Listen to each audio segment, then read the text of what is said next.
From Pasatiempo to Pebble Beach, Red Hot News Talk, AM 1080 KSCO Santa Cruz.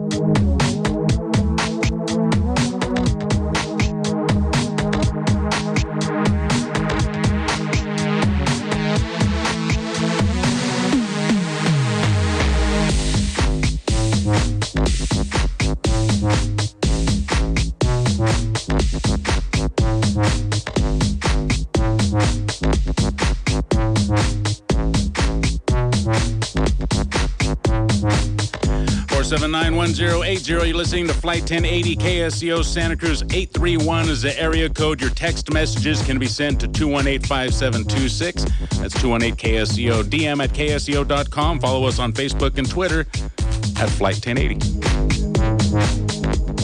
All right, we are headed to our next segment, or our first segment for the show, and that would be hanging out with Joshua Fontanilla. Now, you're going to be here for all 3 hours, right, Joshua? Can we get a mic check there? Not going anywhere. All right, you hear me all right? Yes, I can hear you all right. Now, I have a whole stack of headlines here that we will get to if we have to. Right now, I was telling you off the show, or off the air. Not like there's anything going on This today. is Plan B, right? I know, there's tons of things going on today, and we will get to that. But I like, when you're here, to talk about other things, and you brought a couple topics that I think are great, great fun. So if you're into, let's talk about this stuff. So if you're into fun topics, you want to keep it tuned in, KSCO Santa Cruz and Flight 1080. We're going to be hanging out with Joshua Fontanilla. Phone calls, text messages, emails, all that stuff. Welcome. Yes? Yeah, bring it on. All right, so Joshua, tell us a little bit about yourself.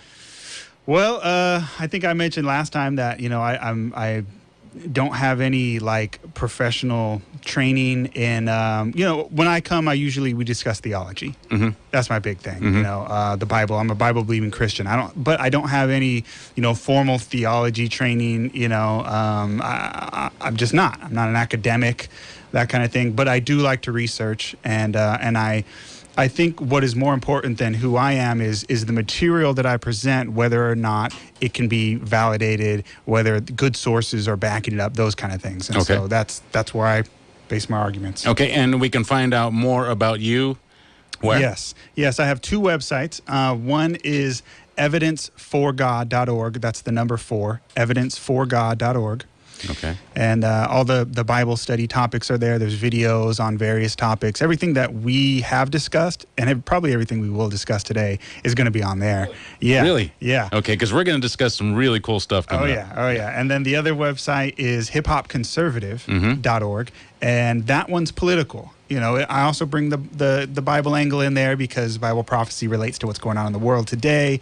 But that one's a podcast, and it's on iTunes. Please subscribe, Hip Hop Conservative. You can find it on iTunes, and that one's more of current Does it events. cost anything to subscribe to that? No, Really? iTunes. Yeah. You just subscribe to the podcast, and it's a once-a-week show. You get the main headlines of the week, and then analysis with the hip-hop flair. Nice. So you actually... how long have you been doing this? The podcast is very new. Actually, we've only done, this is going to be my 3rd episode. But the website, The Evidence for God, there is 2 years worth of content on there, videos on the YouTube channel. Subscribe to that as well, please. And there's tons of stuff. Hip hop. What was that one called? hiphopconservative.org. I should write this down, dude. I'm so lazy. I don't write anything down. And then evidenceforgod.com or .org. I'm sorry, evidenceforgod.org. Not hip hop. Hip hop. Hip hop conservative, which is not your common thing usually. Yeah, really, huh? Conservatism links Conservative.com? with liberalism. Yeah, hiphopconservative.org. Or .org. Yeah, everything's .org. Okay, and the other one, Evidence for God. Evidence for God, the number 4.org. Evidenceforgod.org. Okay, got it.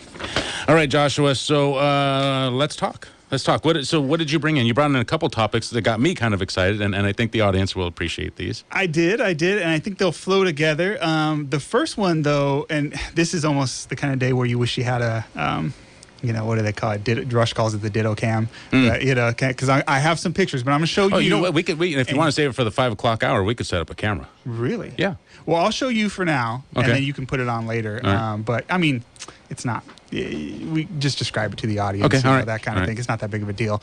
But the first one I have is on secret societies, and the picture I have of this is the Welcome to Watsonville sign. You see that? Oh, yeah. That's outside of St. Patrick's Church. Right. That's where the Patrick's. parade's You know going to where start that there, the 4th of July parade. But Okay. yeah. I've done that before. Really? Yeah.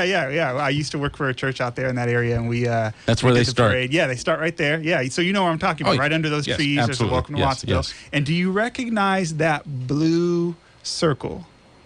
The Lions Club, the Rotary Club, or the Mason? Is that the Masons? That's the Masonic symbol, the blue circle with the yellow. What does a G mean? The G, well, they'll say it stands for God or geometry, or both. But it's got the square and compass. That's the symbol. Okay. The Wait. So let's stop there because this is a fun topic. And if I don't stop you and ask you all these questions, Yes.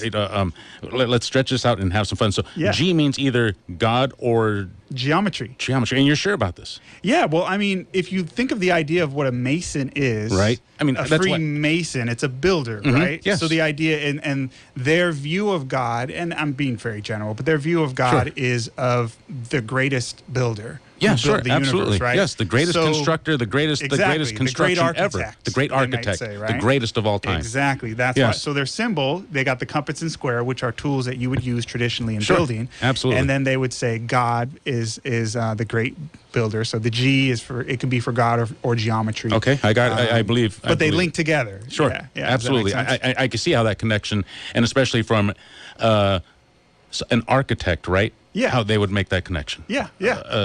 Because if you think about it, the universe, if there is a creator, and this is one of the arguments, I don't know if it's an argument, but one of the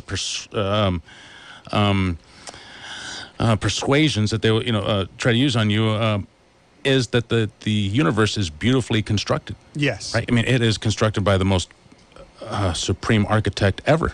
And on that, I would agree. Yeah, you would. With the Freemasons. I'm Yeah. a creationist, absolutely. Not all Freemasons are intelligent design style, young Earth creationists. Probably, I don't even know if it would even be a majority of them. But they believe in a higher power, and so on that we can agree. But it's one thing to agree with on a higher power, but you can have vastly different views of who that God is. Sure. And a lot of Masons will talk about Freemasonry as if it's not a religion, and you can make that argument. But if you go to the Salinas one, for example, the Salinas, Where is this at? Do you know? this is on the south side. So you know where Main Street is. If you go past Salinas High, heading south. I believe, what's the name of the street? But it's on that side of town? It's on that side of town. Okay. It's San Joaquin. Okay. East San Joaquin. You make a left on East San Joaquin. Boom, this big, giant, white, beautiful building. And there's that same G and the square and the compass out front. And it used to say Masonic Temple. Now, a temple, that invokes religion, right? That's what I think. And there's one in Watsonville, too. There's one, and that was the point of this Watsonville. Welcome to Okay, Watsonville. okay, good. Boom. Okay. Here's the symbol right on the Welcome to Watsonville Yes. sign. Is the Masonic symbol. Same thing in Santa Cruz, although they removed it. Now, when you come into Santa Cruz, I think it's off the Fish Hook. What is that, Ocean? Yes. And there was the Welcome to Santa Cruz sign. You know what I'm talking about? Yeah. The same symbol was on the Welcome to Santa Cruz sign. But I haven't been there. I haven't been in that particular street recently, but they removed it not too long ago. So, but the point is, they are obviously all over the place. They are in, every decent sized city, really in America and I would say probably in the Western world, you have a Masonic temple in every decent sized city. I mean, there's one in Los Banos. And we think of Los Banos as... Yeah, but who are these guys and why are they everywhere? Good point, right? Yes. So here's the way I like to approach this, because when you bring up Freemasons, a lot of times people will think, oh, that's conspiracy theory stuff, and it's a bunch of, whatever, he say, she say. How do I know any of this is true? I like facts. And so I start with the premise of, look, they're here. They're all over the place. They are all over the place. You cannot deny they exist. Right. They're right here in Santa Cruz. They're right there in Watsonville. They're in Los Banos. They're in Salinas. Paradise Park. Have you ever been to Paradise Park? Oh, it's, what is it? There's a Masonic lodge in Paradise Park, and there's actually a lodge in there where the Masons go and do their thing. There. Oh, man, it's a whole, it's a beautiful village, beautiful homes. I mean, it is, Paradise Park is appropriately named. And it's their community kind of thing? Yes, and so they have a hall there, and at the end of the hall, or at the front, the head of the hall, I guess you would call it, there's this huge chair, crafted by craftsmen, right? I mean, just beautiful wooden chair, and it has the big symbol, right? The compass with the G on there, the Masonic symbol, has it right there on the chair, and it's just creepy, man. It looks creepy, and I'm sure they're nice people. Oh yeah, it is. Let me make that clear as well. That when I talk about Freemasonry, I'm not trying to dig on people. Or, the vast majority, for the vast majority of members, it's a. And I hope we don't get any angry Masons calling in and getting mad at me, but nail our doors shut. For the vast majority of them, it's a club. It's a club where guys get together and they do a lot of good.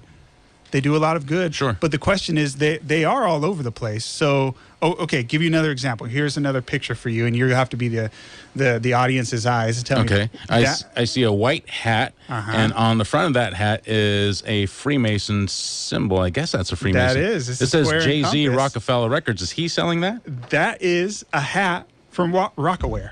Mm-hmm. Why is Jay-Z putting the Freemason symbol on a Rockaware hat? Why? That's pretty interesting, right? Yes. So and here's another one. This is another of their.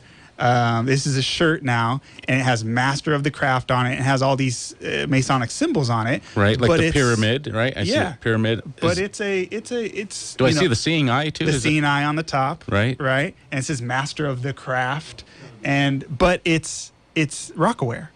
Right. Okay. And for people who don't know, Rockaware is a line of clothing owned by Jay-Z. Was owned. I guess he sold it, but it was owned by Jay-Z. Okay. Here is another picture. This is Jay-Z, and he has a sweater on that says, "Do what thou wilt." Mm-hmm.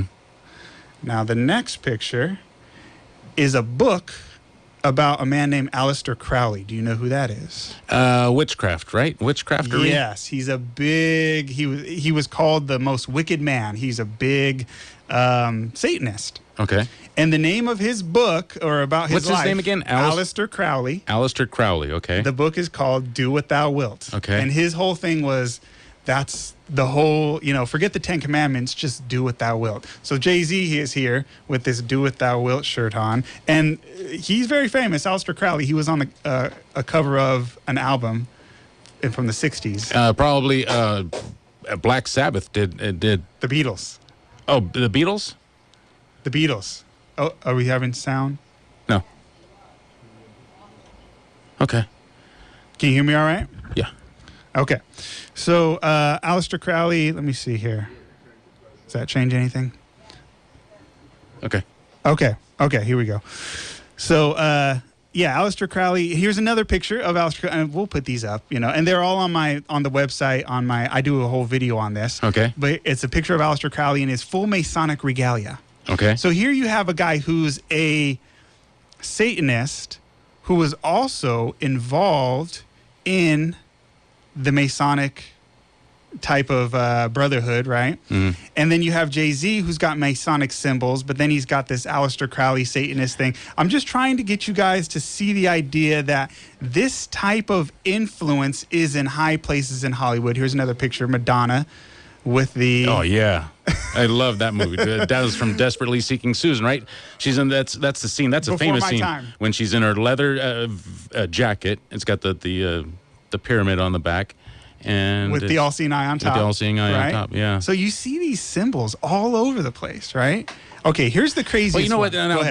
One. Now that one is interesting to me because that's old school Hollywood.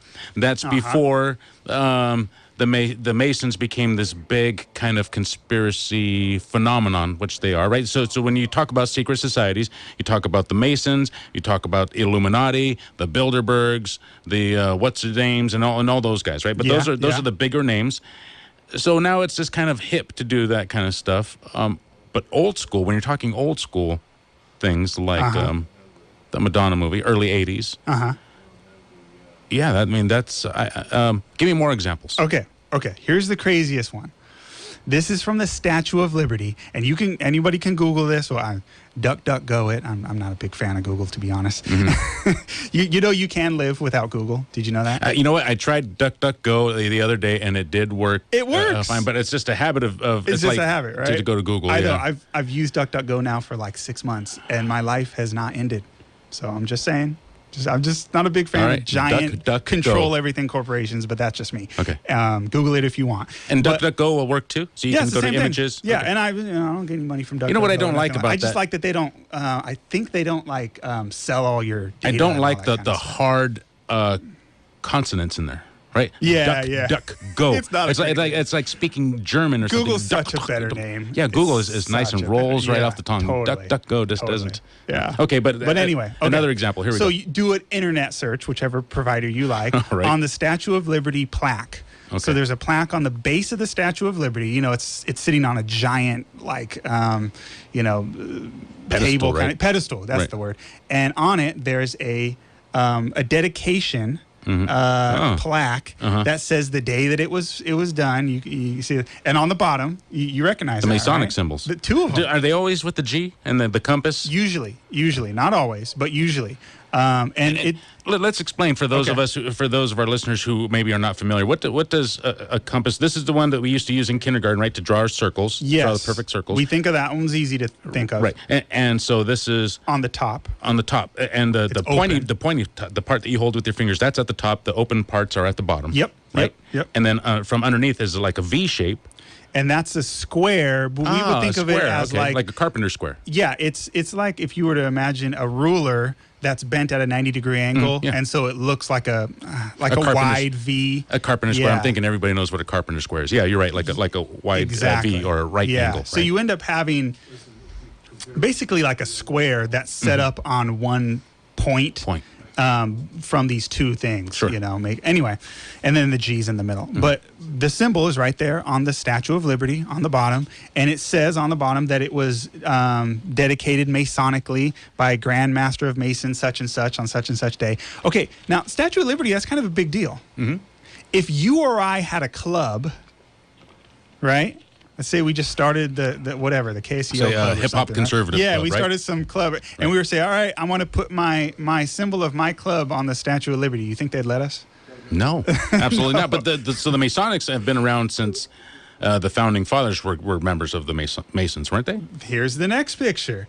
This is from the lane of the U.S. Capitol building in Washington, D.C. Holy cow. And that is George. Well, it's not a picture. It's a painting. Right, yeah. But this is accurate. This is what happened. George Washington, when they put down the U.S. Capitol building, wore his Masonic regalia, and it was a Masonic ceremony. He's got his apron on. And so this is, So this is different from the Chowder and Marching Club, right? Yeah, because I was reading an article in the Wall Street Journal about the Chowder and Marching Club, and this is a club of Republicans who get together in the Capitol and meet in a secret room that nobody else has access to, and they hang out and talk. Once you become a member of the Chowder and Marching Club, you are a member for life. You don't talk about it. You never talk about it. Very few people have been heard talking about it, and when they do, they immediately retract whatever they say. It's called the Chowder and Marching Club, and it was started by Richard Nixon. Nixon, huh? Yes, it was started by Richard Nixon, and boy, there you go. If you want to search something else, check out the Chowder and Marching Club. That's what it's called, or the Marching and Chowder Club, one or the other. That one I haven't heard. Yeah, but check it out. Did you know in the 2004 election, and this is another thing you can do a search on this video, you can find it on YouTube. In the 2004 election between Bush and Kerry, both candidates were questioned whether or not they were members of the secret society Skull and Bones. What? They were both questioned. Is There's video footage of this. I have the video right here. Okay, good. Yeah. Well, we'll get it queued up because we're going to go to break. We'll get it queued up and play it. Is it worth playing? Yeah, well, I think so. I mean, they both admit it. So who's being questioned? George Bush, George W. Okay. And John Kerry. They both get questioned, are you a member of Skull and Bones? And they both, let's change the subject. And what they have in common, they're both politicians, right? John Kerry. They're running against each other. They're both members of the same club. Yes. It's like WrestleMania, right? It's like the WWF. If nothing else, you can't say this these types of organizations don't exist and they're not powerful, if nothing else. 479-1080. Hold it right there, Joshua. We'll be back on the other side. We're going to break for local news, traffic, and weather. Keep it tuned in. KSCO Santa Cruz. You're listening to KSCO, serving Monterey, Brookdale, and San Lucas.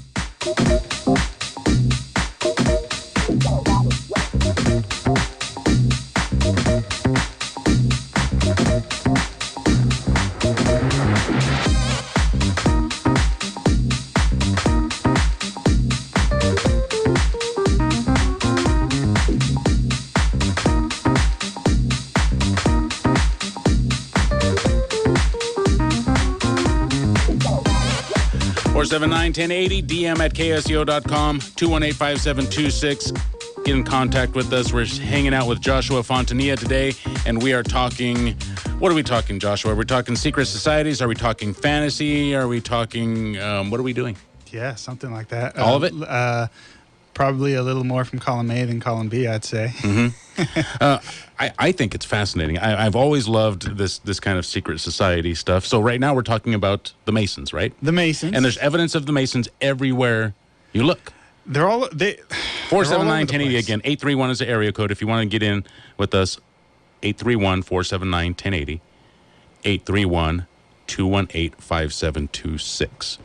Okay, so look around at most of the town markers, right? You're entering this town, and most of them have a Mason symbol, right? Along with other ones, the Lions Club. I mean, is the Lions Club also a one of these? I'm not. You know what? I'm not. I don't know a lot about all those the Moose little Club. kind of Rotary clubs and all that Rotary kind of stuff. Club, I don't yes. know. There's probably mostly just nice people just getting together to do things. And the reality is most Masons, I'd say it's the same thing for them as well, that they're just nice guys getting together with the club. I'm not talking about the average Mason. I'm talking about the really powerful, the high up, the type of 1%, stuff. right? Or the higher up types. You know, Okay. What do they believe? And at least, and like I said, I don't like to speculate. I don't like when I hear ideas as conspiracy and they don't really have any evidence. I'm not into that. I'm into what can you prove? What is solid? And what I can prove is I can see with my own eyes. They are all over the place, and it's clear that members are powerful. For example, like we mentioned before the break, John Kerry and George Bush, you had two presidential candidates running against each other, both members of the same secret society. In this case, it was Skull and Bones.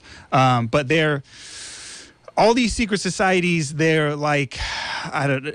So with Skull and Bones, I mean, this is a group. I don't know if you know this or not, that admits members when they're politicians, or is this before politicians? So say you and I are in the Boy Scouts, right? Yeah. And we're in the Boy Scouts in the same neighborhood. We grow up in the Boy Scouts. Then we go on to grow up, and you go this way. I go this way. I become a Republican. You become a Democrat. But we always have that common bond that we're a Boy Scout. Is that what we're talking about here? I guess in a very vague sense. Skull and Bones are. I mean, is it just an innocent group? We're like they say the Chowder and Marching Club is just we just hang out. I would say we no. do have rules, but we just hang out. I would say no. We're going to get into that as we go along. Again, I don't want to speculate. I want to use their own words and things that we can verify. Okay. But Skull and Bones, for example, is an organization that's out of Yale University primarily. That is, kind of their headquarters. And so if you are one of the elite, you go to one of these great colleges in the U.S. and you're groomed to be the masters of the universe at these great colleges, and the ones who are connected and go to these schools or show a lot of promise get picked. And as people, and it's the kind of organization you get invited to. You don't ask to join Skull and Bones. You get invited to it. I actually knew a guy who was a member, and I won't say his name or anything like that, but I knew a guy. I went to class with him, and he had his Masonic ring. And he had his Masonic shirt on. And I just started asking him questions, befriended the guy and asked him questions. Where did you see this guy? Where did you find this guy? At college. At college. At Cabrillo, I'll say that. He could be that young and be a Mason? Yeah, absolutely. Okay. So I befriended the guy. He was a nice guy. And he told me some things. Of course, there was some things he couldn't divulge. But he was definitely a member. One day he showed me his His Show you regalia. his what? Oh. He showed you the outfit. Okay. The whole, he popped his trunk. He said, hey, we're going to go on a parade, and here's the regalia. And it was the whole full Masonic regalia. He's got the Masonic ring, and he showed me his code book. Now, the code book, it was like you were reading, what is it? What's the language from Star Wars or something? A Romulan or yeah, from something Star like Trek, right? You have no idea what this is because it's all symbols. It's all like half moons and dots and stuff. And he's like, yeah, you can look at it all you want. You can't figure it out. And I was like, no, I can't. But it just, it's not. He didn't let me borrow it or anything. But he's just, and he was describing the difference and the memberships, and he was describing how, for example, he got an invitation to join the Rosicrucians, which is another one of these Masonic clubs, and they have different flavors. The Rosicrucians is more like spiritual. Mm-hmm. It's more kind of mystical type of stuff, and he got invited to join. He got a letter in the mail, and it was the kind of thing where you just get a letter in the mail, and you either respond or you don't. And if you don't respond, you're not going to get another one. And he was describing how and so you could be a member of one group, but be a member of like several others at the same time, and they overlap. Okay. And so different groups, the higher up ones, will pick the cream of the crop from the other groups. And so he was describing how he met a guy who was a Mason, and he said that he went to Yale. And so right away he's thinking, oh, are you Skull and Bones? So he says, I'm going to ask you a question, but you don't want to be too rude, so I don't want to be too direct. And so he said, well, let me put it this way. So you went to Yale, because the guy said, well, what do you want to know? He already knew he wanted to ask him, are you a member of Skull and Bones? Because you're a Mason, you went to Yale. Mm-hmm. And that's where Skull and Bones is. And he says, well, let me put it this way. If I ask you the time, are you going to give me barbarian time, or are you going to give me the real time? Because with the thing about Skull and Bones is their little thing is we are ahead of the rest of the world. Okay. So if you ask a Skull and Bones member what time it is, he'll give you the time 5 minutes ahead. Really? And that's almost like one of their kind of little things to let you know, I'm and everyone else, you're living in the past. We're ahead of the game. That kind of thing, right? Okay. And so he asks him the time, and the guy gives him the time 5 minutes ahead, and that kind of ended the discussion. That was his way of saying, I'm a member of Skull and Bones. Now, you may think, okay, this is silly, whatever, all this stuff. But, again, George W. Bush, John Kerry, both admitted they're members. You got the audio? Yeah, I think I do. Now, this is from... who is this? Chris, what was his name? Chris Matthews? Was it Chris Matthews? I know the face. I forget the name. Yeah, right. The chubby guy, right? Yeah, yeah. Okay, now he's asking both of them, it looks like. Yeah. So let's see. During the election. This clip, he's going to ask, I don't know if this is during the election or not, but it's during the campaign. Okay, yeah. Let's see this. Yeah. Yeah. Now, this is George Bush. You were both in Skull and Bones, the secret society. It's so secret we can't talk about it. What does that mean for America? The conspiracy theorists are going to go on. I'm sure they are. I don't know. I haven't seen the web. Number 322? First of all, he's not the nominee. And, look, I look for... Are you prepared to lose? No, I'm not going to lose. You both were members of Skull and Bones, a secret society at Yale. What does that tell us? Not much, because it's a secret. Is there a secret handshake? Is there a secret code? I wish there were something secret I could manifest. 322, a secret number? There are all kinds of secrets. Why does he say 322? He said that twice to both of them. What is the significance of that? That he's taking the country. It's one of their symbols. 322? 322, yeah. Okay. It's, there's multiple interpretations. And when it comes to every Masonic symbol, there's multiple interpretations. There's the one they tell to the public, and then there's the inner esoteric meaning, with They both had the stuff. same answer, by the way. Yeah, right? which was to change the subject and laugh. laugh. It's so secret that we can't talk about it. Which was creepy, right? Yeah, it is kind of creepy. It's pretty creepy. Okay, so let me ask you this. When I went to Paradise Park and I saw the Masonic Temple, Masonic, chamber or whatever you want to call it, hall, the Masonic Hall, and it had that big, cool, but creepy... You know where the one is in cool. Santa Cruz, right? No. Right by Whole Foods? Mm-mm. Whole Foods in Santa Cruz, same street as Branciforte. What is that? Right next to the school. Yeah. Yeah, it's right there. Really? Yeah. So when I go there, I imagine some ritual being held there, right? And some guy standing and talking to all of his followers. And I think it must be creepy to see something like that. It probably isn't. On a regular basis in a local Masonic temple, it's probably not. It's probably just a good old boys club, and they're doing fraternity stuff, and they're having beers and playing ping pong or whatever. That's probably, and a little bit of, hey, moral teachings, that kind of stuff.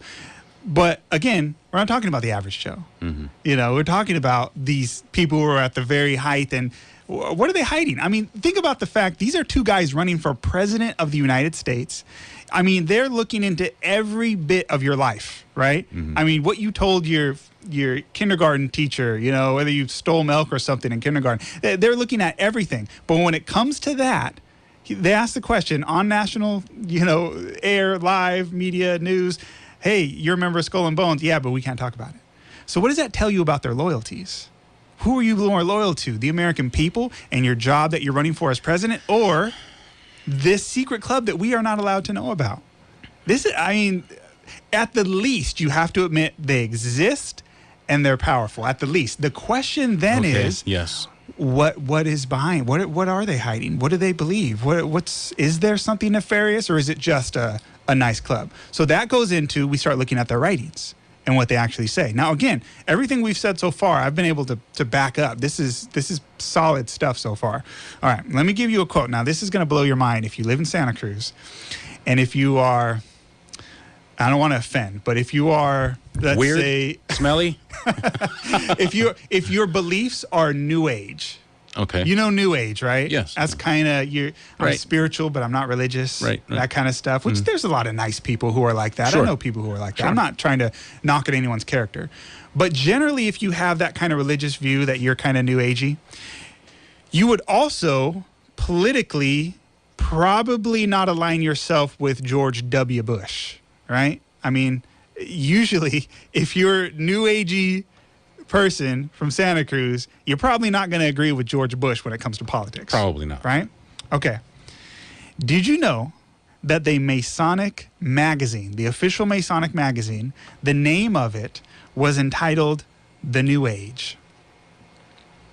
No. That was the title of their magazine. You can look this up. It's a cool name for a magazine. It's a cool name. They actually changed the name more recently. It's now called Scottish Rite. But it used to be entitled The New Age. And the reason why is because Masonry and New Age philosophy, this New Age type of religion, they're like hand in glove. That's what Masons believe. So if you are a New Age person from Santa Cruz, you have a lot more in common with George W. Bush than you think. Do you get my point? Because you fall in line more with the thinking of the Masons. Philosophically, they believe in a very type of New Age religion. Do you know anything about that? Can you share anything? The New Age religion that they believe in? Well, here's a quote from New Age magazine. Okay, this is from this is the official magazine of Freemasonry. It's now called Scottish Rite. January 1989. New Age magazine. Can anybody subscribe to this magazine, or is it only going out to the members? That I don't know. It's probably not easy to get, okay. But you can. Scottish Rite is what it's called. But this was out of the New Age. This is when it was called the New Age. The New Age. Okay. They changed the name. So here's a quote: "The apex of our teachings has been the rituals of morals and dogma." Now, that's another book. That's another Masonic book, Morals and Dogma, written over a century ago. Okay, so according to the official magazine of Freemasonry, the height, the apex of their teachings is found in the book Morals and Dogma. Okay. That's what, if you want to know what they believe, go to the book Morals and Dogma. And who wrote this book, Morals and Dogma? Morals and Dogma was written by Albert Pike. He is also a very important guy. He is so important that his statue is up in the, what do you call this? It's like the Washington Mall area where there's a bunch of... Yeah, the Washington Monument? Yeah, well, there's a mall where they have a bunch of different statues and stuff like that. In fact, I have a picture of it. You can kind of... Oh, yeah, I see it. Yeah, tell the audience got that thinning you saw hair, it. receding, yeah. Yeah, and there's a really nice temple, Masonic temple in D.C. Oh, beautiful. Very nice. It's called the House of the Temple. Anyway, Albert Pike wrote this book, and according to Freemasonry, this is like their Bible. It's the apex of their teaching. Here's what he said. This is Morals and Dogma, page 321. Quote, "Lucifer, the light bearer, strange and mysterious name to give to the spirit of darkness. Lucifer, the son of the morning, is it he who bears the light, and with its splendors intolerable blinds feeble, sensual, or selfish souls? Doubt it not. So here you have, like the Bible of Freemasonry, giving high praise to Lucifer. Okay. That's pretty... Say that. Can you read that again? Okay.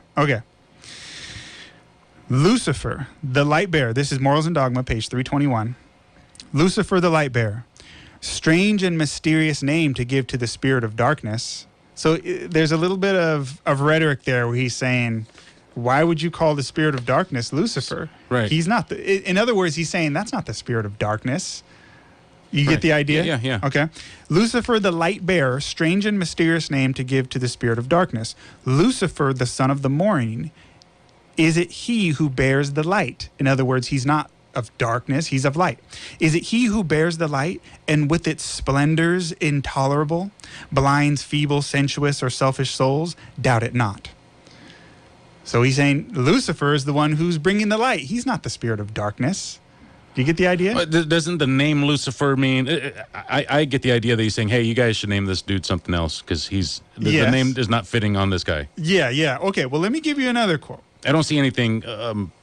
he's definitely praising whoever this and person believes that Lucifer exists, and praising Lucifer as not being the spirit of darkness. Can you at least see that? Okay. Okay, you gotta realize I don't know mindset. that I quite got that, but that's really kind of cryptic. It is. Writing. These people write kind of cryptically. Yeah. So you kind of gotta. What is he saying there?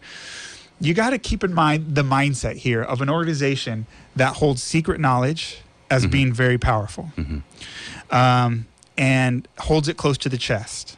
For somebody to be the epitome of light or knowledge and the one who shares all the knowledge, they would obviously view him as a very important person. So the guy who wrote the book, what is it called again? Morals and Dogma. Morals and Dogma. He looked upon Lucifer as... the light bearer. Morals and Dogma. And the author of that was? Albert Pike. Albert Pike. Okay. P-I-K-E. 479-1080-218-5726. Is that a good place to pause and take some phone calls? Sure. Okay, because I want to talk with you about Lucifer and Morals and Dogma, and then I want to go back to the book you were talking about that was for Freemasons that was all in code. Oh, Because I think that is so cool, man. But we'll talk about that on the other side of these phone calls. 831-479-1080. We are here with Joshua Fontanilla. Again, you can find out more at hiphopconservative.org and evidenceforgod.org. Hip Hop Conservative is on iTunes. You can go there and subscribe, right? This is your podcast? Yep. Okay, you ready to do it? Yeah. All right, let's head out to Santa Cruz. Julie, you're in the air. Hi, I'm calling because you kind of forgot one sect of the whole, all the different branches that you were talking about. There's also Job's Daughters, which was a woman's branch off of the Masonic Temple, and you had to have a male relative in order to be able to join it. And I was a member for a couple years here in Santa Cruz, and it's pretty interesting. If people can take it as seriously or, as, I guess, unseriously as they want to. We did a lot of fundraising and kind of social activities. I have good memories of it. I don't know that it's something I would necessarily include my own children in, but I'm glad that I did it just because it kind of gave me a little bit of insight into the world that you're kind of talking about. But I just wanted to share that. And also, too, in Santa Cruz, there's the Paradise Park area where that's all owned by people who have association with the Masonic Temple in some sort of way. I guess it started out as I'm not sure, like a summer camp or recreation area. I'm not sure the exact history of it, but everybody who lives up there and owns up there is associated with the Masonic Temple in some way. Yep. It's really fun to listen to somebody who's as knowledgeable as you are, because usually when I try to describe to somebody what Job's Daughters was or Masonic Temple, they have no idea what I'm talking about. So it's fun to listen to you. Thank you. Yeah, thank you for the call, Julie. 479-1080. Yeah, if anybody is up there in Paradise Park, they can call and give us the history. I would appreciate that. My understanding is that she's pretty much right. It was a summer camp built by Freemasons, and everybody there is a descendant or a family member of Freemasons. So you have to be in the family to own property up there. It is beautiful, though. Man, it is just absolutely beautiful. And again, I'll reiterate, the majority is just nice people, and it's just a kind of nice. Some of them look thing. weird, though. Really, if you drive through there, some of those people, they have that weird look in their eye. You know that they probably or weird? Well, right? Maybe the more powerful ones. 4719. I'm just kidding, you guys. I'm just kidding. You guys look fine. Carl calling from Watsonville. You're in the air. How y'all doing? Good, Carl. What's up? I'm gonna let you know I'm a member. I'm a Freemason, but I belong to the so-called Black Freemasons, which go under Prince Hall. Prince Hall, yeah. And Prince Hall. Yeah, he's the first black man that was a Freemason. Uh-huh. And Albert Pike, he was a Klansman too, so we need to get rid of him. He was a Klansman. Albert Pike was. That's not good. Huh? That's not good. Yeah, it's not. Yeah. And he was, and a lot of people don't know about that. They think Freemasons are all so-called white organizations, but it's not. It's a fraternity for men 18 and over. Uh-huh. Yeah, Shaquille O'Neal was a member. I believe he was Prince Hall Mason as well. Who was that? Shaquille O'Neal. Yeah, he just joined not too while ago. Scottie Pippen, number 33 in the NBA. His number was 33, like 33 degrees. Uh-huh. Yeah. Mm-hmm. Yeah, absolutely. And then back in the day with the Freemasons, they wouldn't let brothers allowed. They wouldn't allow brothers in. So the Grand Lodge of England stopped that and started cutting off certain lodges that wouldn't allow brothers in. And we had to go into Prince Hall, which is the legitimate Freemasons, but most of men of color go into Prince Hall Masons. Yep.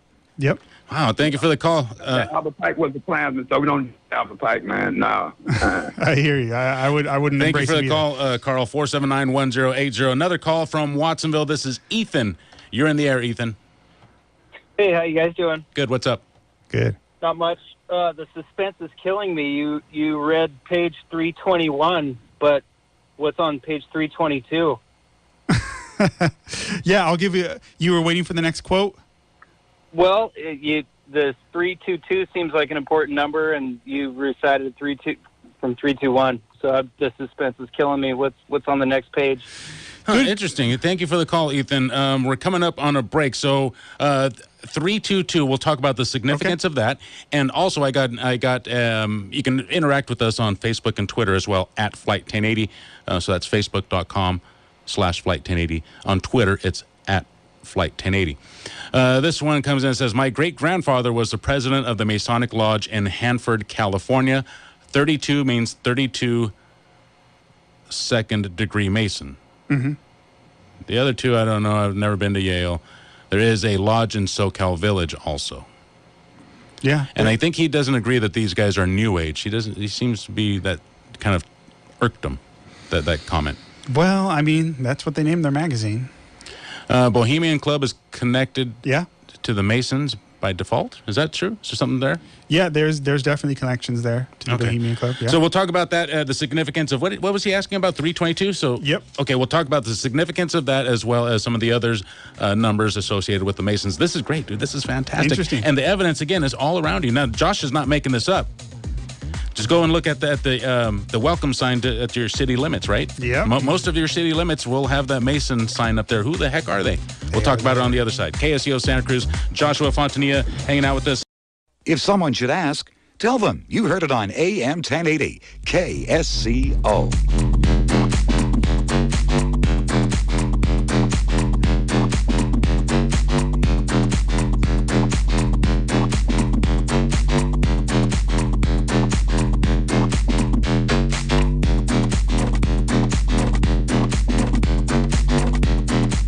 Or 479-1080. You're listening to Flight 1080 KSEO Santa Cruz. I want to thank yesterday's guest, and that was Dean Sutton. Came in. He's a lawyer. You can catch him tomorrow on Law of the Land right here on KSEO every Thursday starting at 8 p.m. Today's guest is Joshua Fontanilla. Again, if you want to find out more about what we are talking about, check out hiphopconservative.org and evidenceforgod.org. Now, Hip Hop Conservative, is that .org or is that just a podcast? There's a website and podcast. Okay, so now if I wanted to listen to the podcast, these are shows that have been recorded, right? Yes. Okay, so I go to iTunes, and I just type in the search window? Yep, just type in Hip Hop Conservative. And it'll pop up. You'll know. Do I have to go to like podcasts? Do I have to click on podcasts or anything, or it'll just pop up from the search window? You know, I have the podcast app on my iPhone, and that's where I search. Okay. So if you were to go into iTunes, I'm sure there's a button for podcasts. Yeah, probably. To search for those, yeah. Okay, so that is Hip Hop Conservative, and evidence for, the number 4, God.org is the website. Yep. Okay, Joshua, now when we went to break, I did some more researching. Here are some... What do you got? Some famous Freemasons. And I'll tell you what, dude, they let anybody into this group. I mean, Andrew Jackson, John Wayne, Teddy Roosevelt, Harry Houdini, Don Rickles, Ernest Borgnine. I don't know if Don Rickles is in there. Mel Blanc. I mean, do these sound like if you were a mover and shaker, you're probably involved in one of them, one of these organizations. Shaquille O'Neal. Yeah, he admitted it on TV. What? Yeah, he had his Masonic ring, and they asked him on Mozart. Yeah, Mozart he was deaf, wasn't he? Wasn't he? Wait, a deaf composer? Now you're asking me on the spot. I don't remember. Well, again, yeah, he was. Wait, no, I think he was. I'm almost sure he was. I'll go with what you say. Okay, 479-1080, 218-57261. When we went to break, we were talking about some numbers and the significance of numbers. Or Yes. somebody was asking you about 230 something to 322. 322. What does that mean? Okay, if you look at the symbol for Skull and Bones, okay, the Skull and Bones Society, their symbol is a skull with the crossbones behind it. It's pretty creepy looking, and then really, check it out. Yeah, and then underneath, I believe it's just underneath it, the letters 322 or the numbers 322.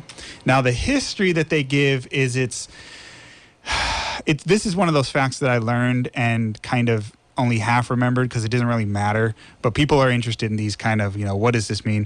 But the history that they give, and again, there's always multiple meanings to the symbols, but the like official story that they give, if I recall, is that their original office, like in Germany or something, was like address was 322 or something like that, which, who cares, right? It's kind of like a trivia question. Okay. Yeah. I'm looking at the emblem now, or the logo for Skull and Bones. And anybody out there who's in front of a computer, you should log on to Flight 1080, right? Facebook.com/Flight 1080, or check us out on Twitter. But if you look at the logo, I'm looking at it now. Most skull and crossbones, when you think about it, they have kind of the generic dog bone shape right there crossed. And you wonder, what kind of bone is that? I don't know what bone. But this one is very specific. These are... is that your femur, right? The connects into your hip. I mean, you can see the connecting joint, right? Yeah, so you can tell these connect to the hip. These are very specific bones. Do we know if there's anything to do with that? I don't. That's really weird. That's the first thing that strikes me. And the 322, but those bones right there, specifically those bones, is weird. Okay, so 322 is... Yeah, it's according to them, and again, there's multiple interpretations, but according to them, it's like, the address of their first office or something like that. Some kind of random trivia fact, it doesn't matter. If you want to know more about Skull and Bones and kind of their legitimacy, as if you weren't already convinced by the fact that there's video footage that 2 presidential nominees were members, but if that's not enough, but you can also look up a guy named Anthony Sutton. He was a professor at Stanford University, and I believe he was at the Hoover Institute. Okay. And he was, a political and economics kind of guy, world events type of stuff. And, he's a professor. The guy is not an idiot. And somebody, apparently, one day came to his office and put a stack of documents on his desk anonymously.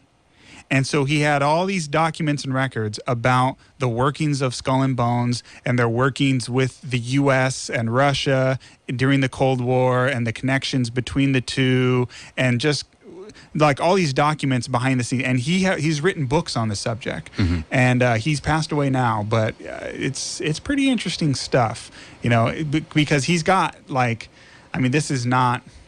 It's not speculation type stuff. He's got good, legitimate documents backing up what he's saying. But there's some creepy moving and shaking as far as controlling world events type of stuff going on with this organization. It's powerful. Let's just put it that way. It's a powerful organization. When we went to a break, I don't remember what his name was. I think it was Nathan or Ethan. Was asking you. You said something about 321, and he said, "Well, what's the next page? Does 322 mean the page number? What's the number on the skull and crossbones thing again?" It's 322. 322. Okay. 322. So it's a clever question, and I'm not sure what he was getting at 322. But let me put it this way. Okay, the book we were quoting from is Morals and Dogma. and it's written by Albert Pike. It's, the height of their teachings. Now, if you were a secret organization and you had secret teachings, would you make your most official document widely available to anybody who wanted to see it? No, that's how it stays a secret, by not doing that. Right? Yes. When Bush and Kerry were asked on TV, they said, sorry, I can't tell you nothing. Mm-hmm. It's a secret society. That's the whole point. So not anybody can get their hands on the book Morals and Dogma. It's not easy, right? The idea is that you only get a copy of that book when you reach a certain level, and then when you have it, you're not supposed to divulge. Like the guy that I met that was a Mason that I talked to, there's certain things he just wouldn't answer. I'd ask him questions. He says, sorry, I'm not telling you. So this book is not printed? I mean, you can't find one? It's printed, but it's not easy to find. And there's a lot of decoy ones out there. If you want to get the real McCoy, you've got to get it from a high-level Mason. Now, the way that we know what is in this book, I'll tell you the trustworthy way I know what's in it. But aside from the fact that this quote has been widely reported, in multiple places all over the place, the same quote is attributed. But there's a guy named Walter Veith. Now look him up. Walter Veith? Veith. Okay. I think it's Veith or Vit. Okay. Yeah, I think it's V. It's German. Walter Veith. He was an evolutionary scientist, professor, and became a creationist, became a Christian. And when he was an evolutionist, his father-in-law was a member of one of these organizations, high up, and had a copy of this book. He married into it, right? And so he became somewhat involved, and he learned some of this stuff, and he got involved in some of this spiritualism type of stuff. And when his father-in-law died, you're supposed to, when the high-level member dies, they're supposed to return those secret books back to the lodge. Okay. He just didn't return them. So he's got the books. So he'll show you photocopies of what the book says. You can look him up and watch his lectures. He's done whole Who is this guy, lectures. Walter Veith? Walter Veith. Okay. There's one lecture in particular. It's called The Secret Behind Secret Societies. Hold on. Walter Veith. Walter... It's on YouTube. Veith. Veith or something like that, right? A German spelling. Yeah, Walter Veith. Walter Veith. And the lecture in particular is called The Secret Behind Secret Societies. Okay. The Secret Behind Secret. Okay. Fascinating stuff. But it's like a 3-hour video. Oh, and he's going into, he's got probably 100 PowerPoints, and he's giving way more details than I go into. Mm-hmm. So it's very well researched, but I know people have a short attention span, so I just give them, the bullet points. Mm. I have a lecture as well called Secret Behind Secret Societies, but it's like half an hour. Mm-hmm. So just the main stuff. And that's kind of all I'm hitting on today. But he's got the books, and he'll show you pictures of the books. He's like, look, you can doubt me if you want, but here's photocopied pictures of the books. Here's the quotes. This is what it says. And are these books written in code like you were talking about? No, they're just regular books, but it's hard to get a copy of them. Okay. So, in long story short, in answer to that guy's question, I don't know what page 322 says. I don't have the book. I know specific quotes that have been released, but I haven't read the whole thing. Wait, do you think that he was a Freemason? He was. Well, he was a member. He wasn't. The guy who called. Right? Oh, the guy who called? The guy who called. I don't know. Do you think he was a Freemason and challenged you to see how much you knew or to show off? Well, or to put you in check and tell you, hey. It could have been a clever question to reveal the fact, because I'm going to have to answer by saying, I don't know what's on that next page because I don't have the book. And so it could have been a tricky way to kind of say, hey, you don't have the book, therefore, how do you even know it says it could have been. Or he could have been challenging, or he could have been the secret Mason himself. Or right? maybe you wanted to know. I don't know. But the point is, you don't have to have a copy of the original copy of the book to know what's in there if there's pictures of the book, online from credible sources. So, you can doubt that if you want. But here's another thing. I'll give you another quote. Let's say you don't believe that that's what Morals and Dogma says. Okay. You don't believe it. Okay. You think I'm making the whole thing up, or it's just made up on the internet. Okay. Fine. I don't care. Throw that out the window. Okay. Here's another quote from a very high-level Freemason. Again, this book is not as hard to get.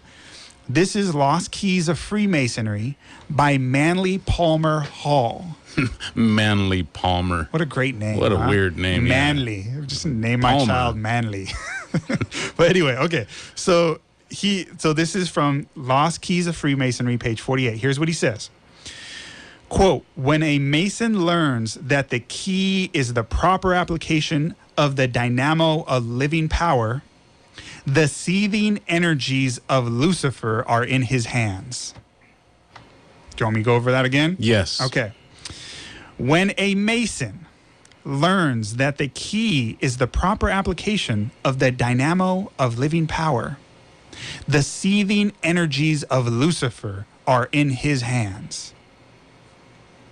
So the power of Lucifer is in the hands of the Mason who learns how to control or properly apply the dynamo of living power. This is so what is the power of Lucifer then? I mean, is it just power, just like a tool? It can be good, it can be evil. Don't ask me. I'm not into that stuff.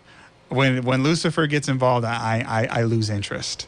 But I am going to say, because I don't mess with that stuff, and I don't recommend it. But I will say, obviously, we have two references now of high-level Masons saying, speaking of Lucifer in pretty positive terms. And this one's describing having the power of Lucifer in the hands of a master Mason.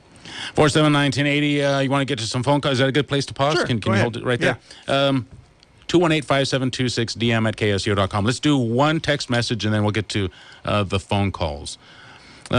Okay, maybe two text messages. I like to look at parks in different cities that I visit, typically to see the symbology of the Masons.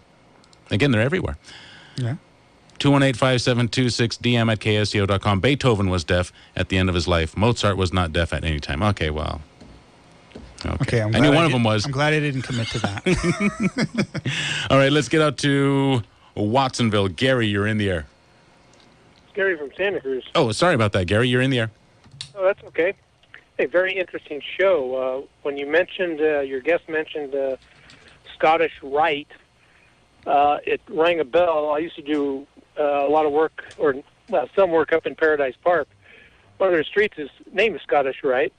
They got Temple Drive, Crescent Lane, and others that sound very Masonic to me. yeah, it does. So, the fact that it was a Masonic, I don't doubt that at all. Yeah, absolutely. Temple sounds religious too. It does sound religious, yeah. But if you look at the names of the streets up there, I had to get out a magnifying glass to look at my map because they're, it's very tight woven in there. But just looking at the names, I'm just going, whoa. Interesting. Where is this again? Paradise Park? Paradise Park. Paradise Park. What are the names? What do they say? He said Crescent. Well, one of them was Scottish Rite. That's one of the main drive in there. Wow. Scottish Rite. And then Temple Lane, Crescent Drive, and there's other ones I probably should have wrote them down, but I'm anyway. going to have to look that up. That's dude, it's really cool. Thank you for your call, Gary. 479-1080. It's up there on Highway 9, Paradise Park. Not just anybody can go in there because it's a private park. You can, but they'll chase you out of there. The names. Oh, sure. I'm sure you can. There's also a powder works company. So they used to mine and use some product to make explosives there. They would use to make the tunnels through Laurel Curve and all that stuff. All right, let's head out to, I think it's Moss Landing. Jimmy, you're in the air. Yeah, hi. Can you hear me all right? We can hear you fine, sir. What do you got? Great. Oh, well, the guest is awesome. This is the best program you've ever had. Oh, thank you. Yeah, absolutely, because this is what has been kept secret from us, and it's social engineering is what they do. They are, this is all, and now I have proof of this. It's not hard science, but it's the Time magazine put out in let's see, the date here is the 2010 in 6/11/2010 is, and it's a Time Life book. They have them on the checkout stand at the Safeway store. I might have the same one. Is it that thick one? Well, they change them every couple of months. They have one on Civil War. That was really good. I bought that off the checkout stand. And then I saw this on the checkout stand in 2010. It says Time Life Books put out this Secret Societies. I think I have it. It's the best thing ever. Now, I have a lot to say about this. I could spend probably 6 hours talking about it because I have experience. I've been to that place called The Tune, and that's at Yale University clubhouse of Skull and Bones. Why they call them Skull and Bones is because they were pirates. Interesting. Before our country was founded, there was piracy on the high seas everywhere. French, Dutch, everybody, and there was a lot of pirates.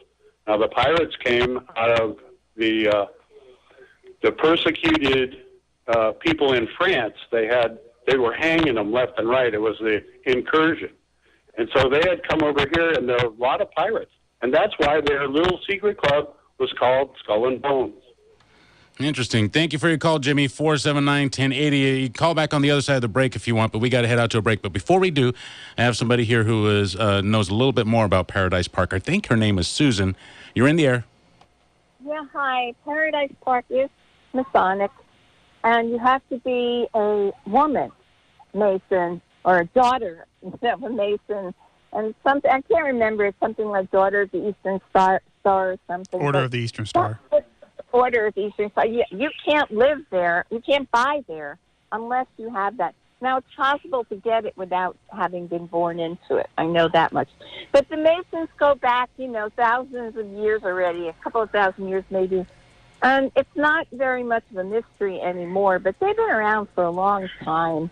And lots of rich folks, like the Bushes and the Carries, are members. They are members, and it's not because they want to do evil. And also, don't forget that Lucifer, I think, was God's favorite son, was his favorite angel. Is that true? So you might want to check into that. All right. Thank you for your call, Susan. 479-1080. Okay, so that gives us more stuff to talk about. We got to hang in there. We got to pause right there, though, because we have to head to a break. Okay. If you want to call in now and get put in queue. It's a perfect time to do that. Otherwise, just hang in there if you are on hold, and we'll get to your calls on the other side. We're going to break for local news, traffic, weather. Keep it tuned in. KSCO Santa Cruz. Thanks for listening to AM 1080 KSCO.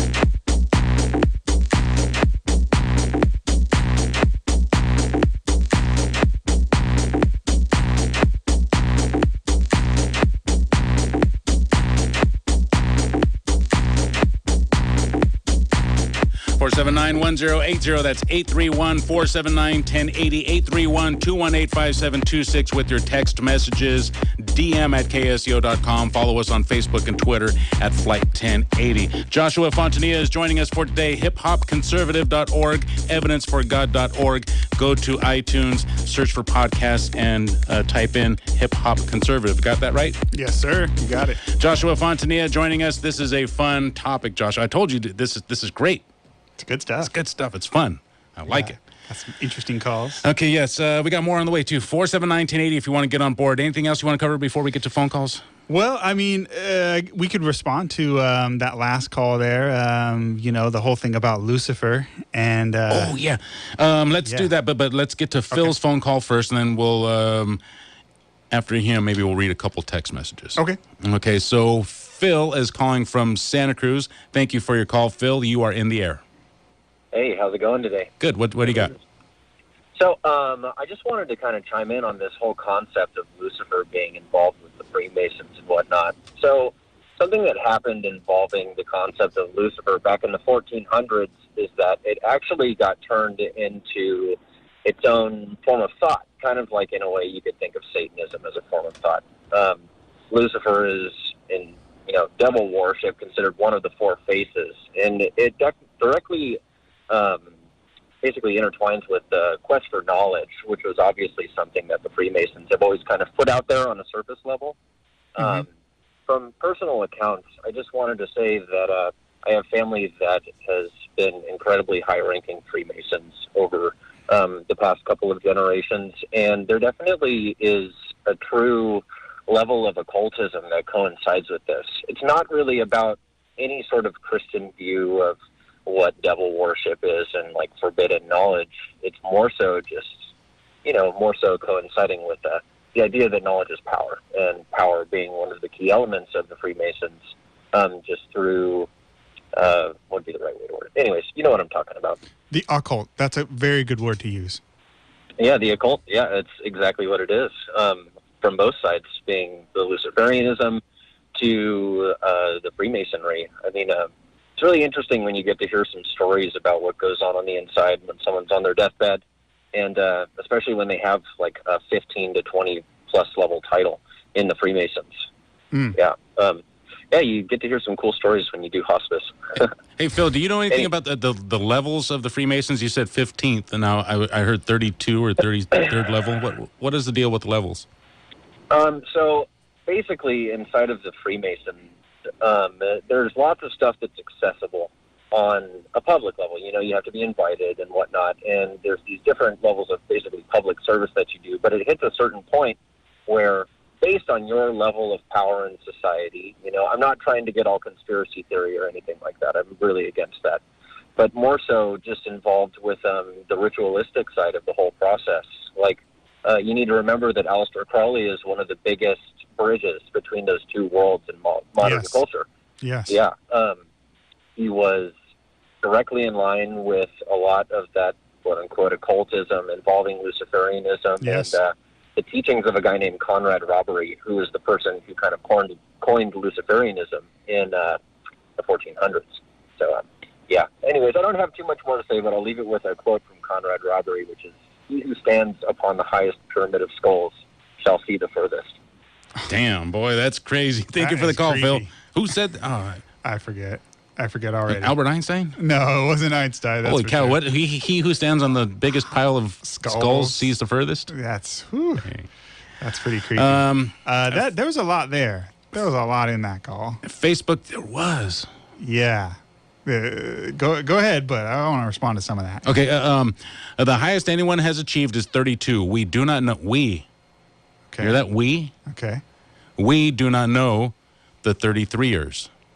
Presidents, probably. That is, those who have achieved. And he uses the word we. So do you think there's Freemasons out there in the Santa Cruz area?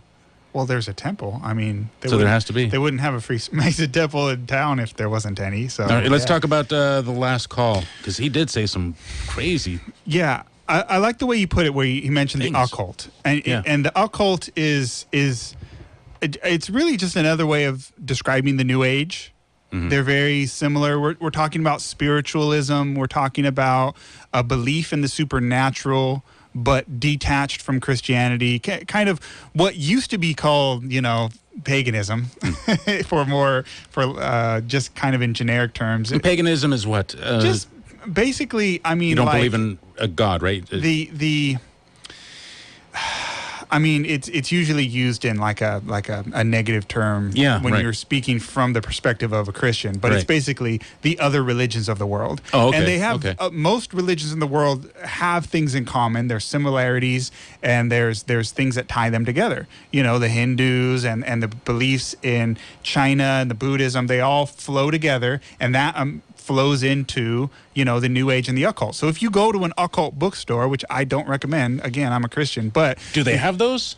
They have them in Santa Cruz. What? Yeah. What? Absolutely. I mean, wow. What is there? There's one that was like the Serpent's Kiss or something like that, and you will find books on it. I've never been in there, but I can guarantee you, if you go into a store like that, you will find books that have things to do with like Hinduism and these kind of things, because they all blend together. That's the occult belief, is that all these different world religions kind of have one central truth, and that is, in a nutshell, what the basic teaching of Freemasonry is that there's some kind of central truth in all these different world religions. They're all basically the same, different flavors of the same thing. Okay. But and general good is the good idea, but they are not adverse to things like witchcraft, whereas raised in Western society, usually taught to think of that's bad. Well, they think of there's good witches and bad witches. Okay.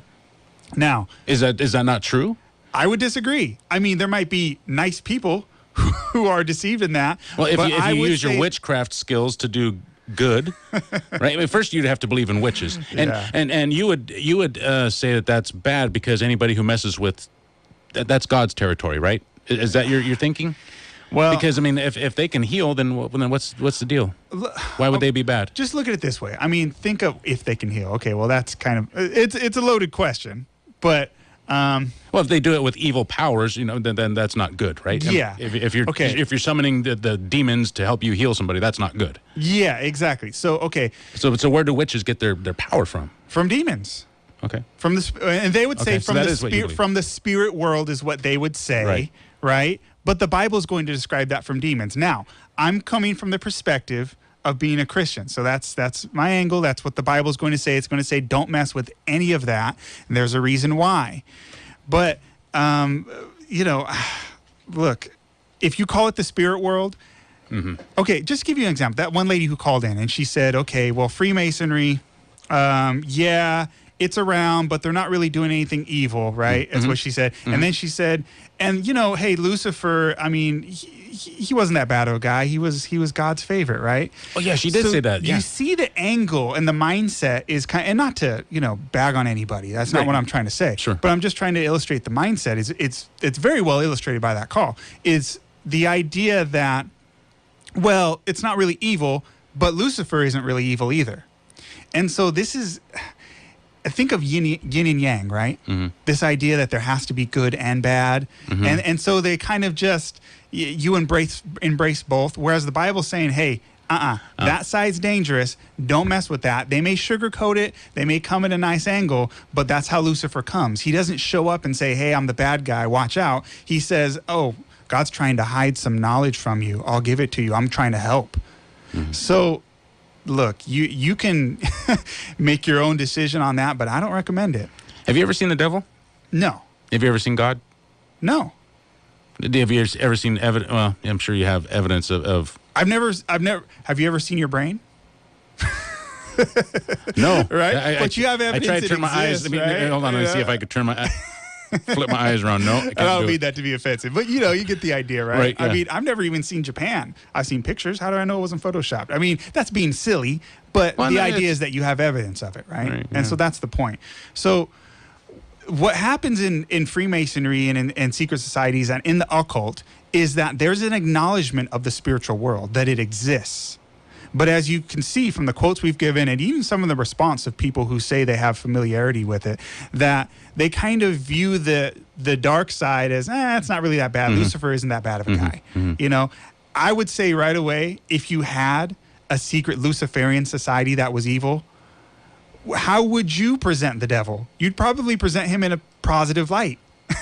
That's exactly what you'd expect. DM@ksco.com. The fact that they named their magazine New Age doesn't automatically mean that they were using it in the same way that we came to use the term later on.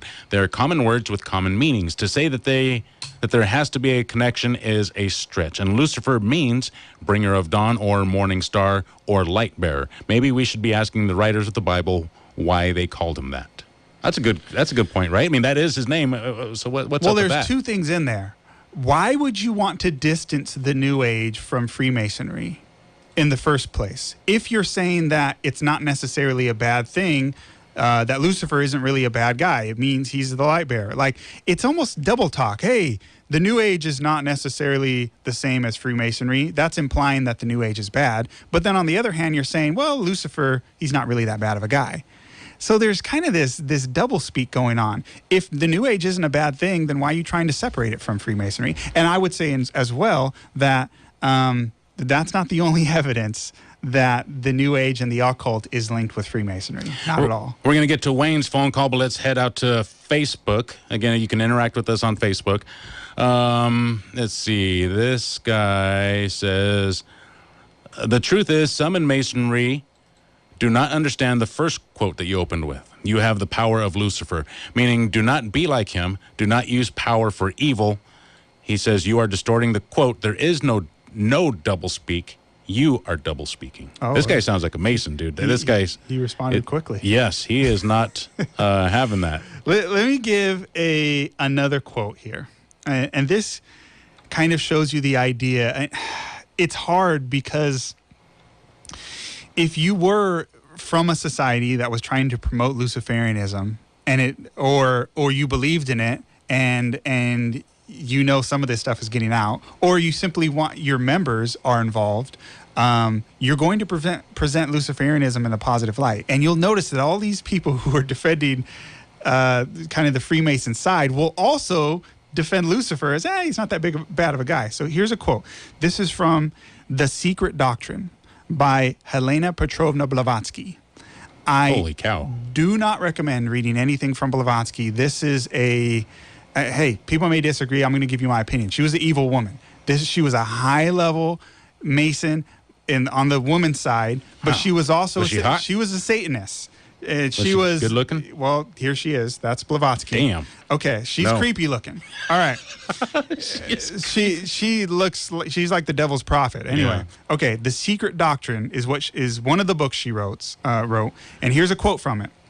Lucifer represents life, thought, progress, civilization, liberty, independence. You see, she's presenting it in a positive light, right? Lucifer is the Logos. Now, if you're not familiar with that, that's the word used in the Bible to describe Jesus. It means the word in Greek. Really? Okay, I'll go on. Okay. Lucifer is the Logos, the serpent, the savior. So according to her, and she's no small fry, Lucifer is the savior. He's the serpent, but he's also the savior. The serpent's a good thing. There's a trinity there, right? Did she say he's the serpent, the savior, and there's something else? No, I don't think that was intended. The quarterback? And did she mention three things, though? Lucifer is the Logos, the serpent, the savior. 479-1080. Wayne is calling from Aptos. I disagree. You want to take a phone call? Go ahead. Okay. Wayne, thank you for your call. You're in the air.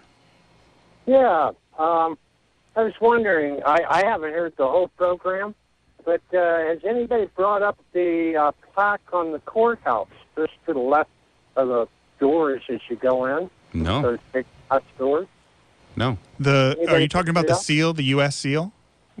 No. Dedication plaque to Santa Cruz's courthouse. No, what is it? It's dedicated by the Freemasons, state of California, in 1968. Interesting.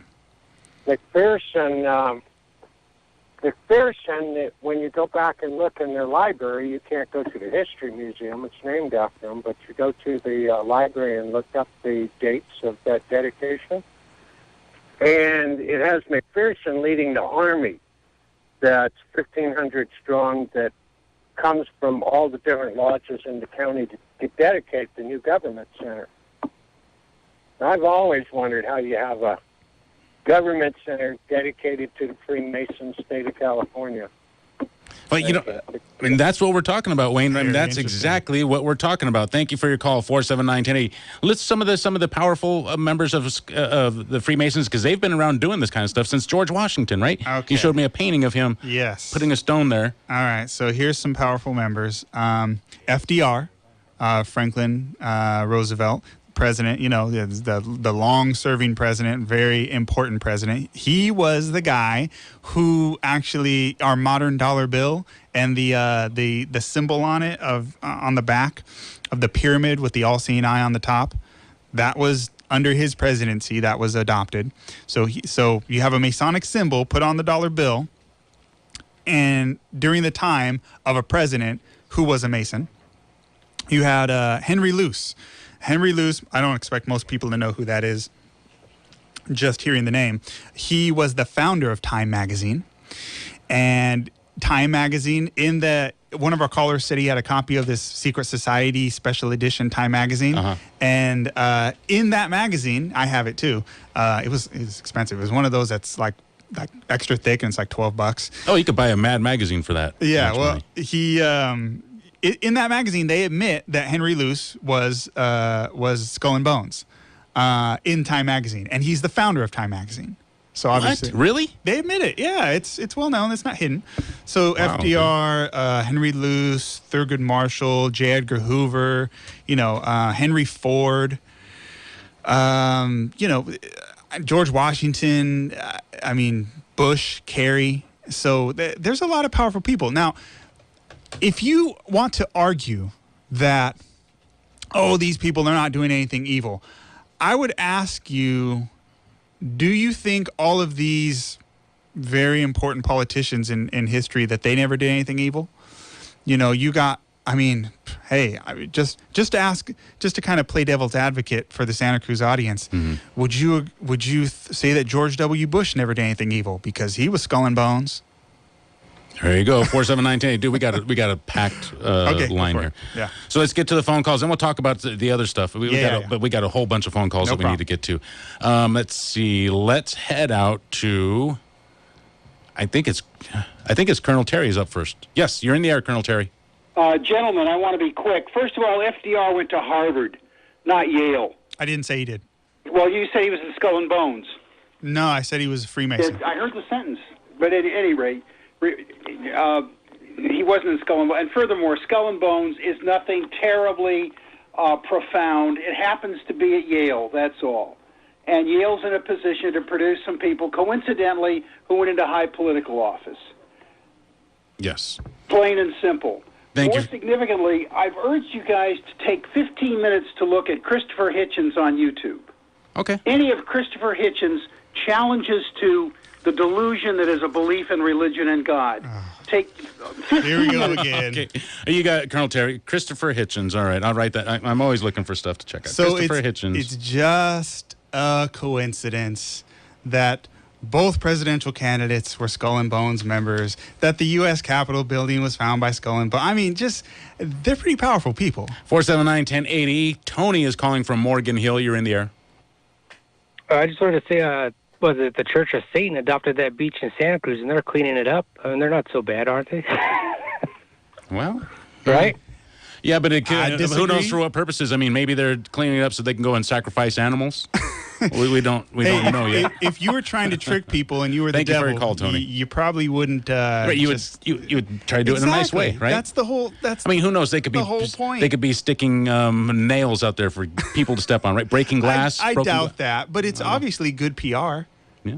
479-1080. Jimmy calling from Moss Landing. You're in the air. Hi, back again. I'm the guy that's got the book open. I got a Masonic All-Star team, and you just read them off there. It was really cool. Thurgood Marshall, J. Edgar Hoover, Winston Churchill, Henry Ford, William Taft, and I can add Bill Clinton, George Bush Sr., George Bush Jr., Hillary Clinton, Bill Clinton, and locally it's going to be Mr. McPherson, Sam Farr, both Panettas, John Leopold, all the senators and congressmen. This has been engineered for 200 years. Wow. Thank you for the call, Jimmy. 479-1080. We're running up against the clock, though, so we have to move on. You know who else I saw, too, was a Freemason? Richard Pryor. I don't know if that's true or not, but it says that he was a Freemason. I think I've heard that before. Let's see. We got 2 minutes left. Let's share one of them with Kenny calling from Salinas. You're in the air, Kenny.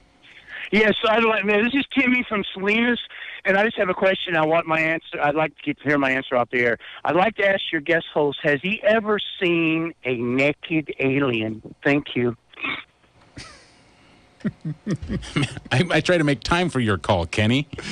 No, I don't believe in aliens. I'm sorry to disappoint. Yeah, and I cut the other calls short so that I can make room for that. Okay, that's what you get. Sometimes it's, that's what you get. 218-5726, text messages, yes? Yeah. Okay. Yeah. Will a person who actively did not believe in Jesus, who lied and stole throughout his life, be in the same hell next to Hitler? Good question. You want to hold that to the other side, or do you want to answer that? Go ahead. We can hold it. We can hold it. Okay, yeah. let's see what else we Good have. question. I was curious if your co-host had any other thoughts on the Bilderberg group. Okay. If these societies are so secret, how do you know so much about them? Not so secret. The other ones are good, though. I say we give Colonel Terry his own show late at night in return for his never calling anyone else's show ever again. All right, let's... we got a minute. Will a person who actively did not believe in Jesus, who lied and stole throughout his whole life, be in the same hell next to Hitler? I think what that's getting at is belief, just not believing. Are you lost automatically versus someone who does a lot of bad stuff? And I would argue, it's not an easy thing to answer, but I would argue, and a lot of Christians are not going to agree with me on this, that the Bible judges you based on what you know. So if somebody doesn't know any better, there's a question there. God will decide that. It's not automatic. But if you know that stealing and lying is wrong, and you've been a stealer and liar your whole life, are you going to be rated the same as Hitler? Are you going to go to the same level? No, and because the caller is assuming that hell is eternal burning for everyone, and I disagree with that. 479-1080. We are hanging out with Joshua Fontanilla. Again, if you want to find out more about him, Hip Hop Conservative is the name of his podcast and a website, hiphopconservative.org. Evidence for God, and that's the number 4, not the word for. Evidenceforgod.org.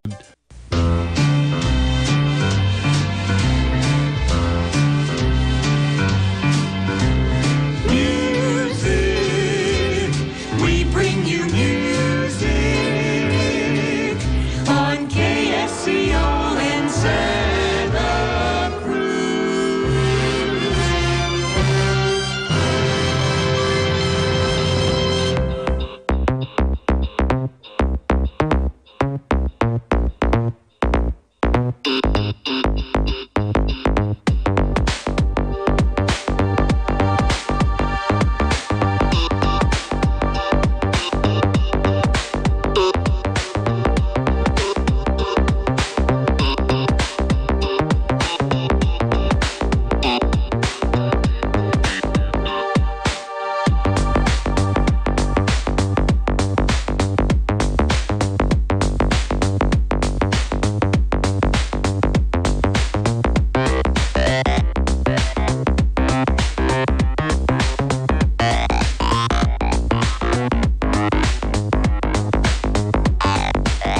Listening to AM 1080 KSCO Santa Cruz. We're hanging out with Joshua Fontanilla. If you want to find out more about what he has to say, hiphopconservative.org, evidenceforgod.org. Also has the name of a podcast that is Hip Hop Conservative. You can go on iTunes and find out more there. Joshua, thank you for joining us again. Yeah, love it. Okay, now we're talking about Freemasons, right? We're talking Freemasons. Societies in general. Secret societies in general. So somebody sent me here, let's see. Somebody was saying that this guy apparently didn't know that Sam Farr was a Freemason. That a lot of names are given on the internet, and I'm not going to say I vouch or not, right? for it. Yeah, but there's enough people who are admitted that are high enough that I don't necessarily doubt it. 218-5726. So they sent me a link to this.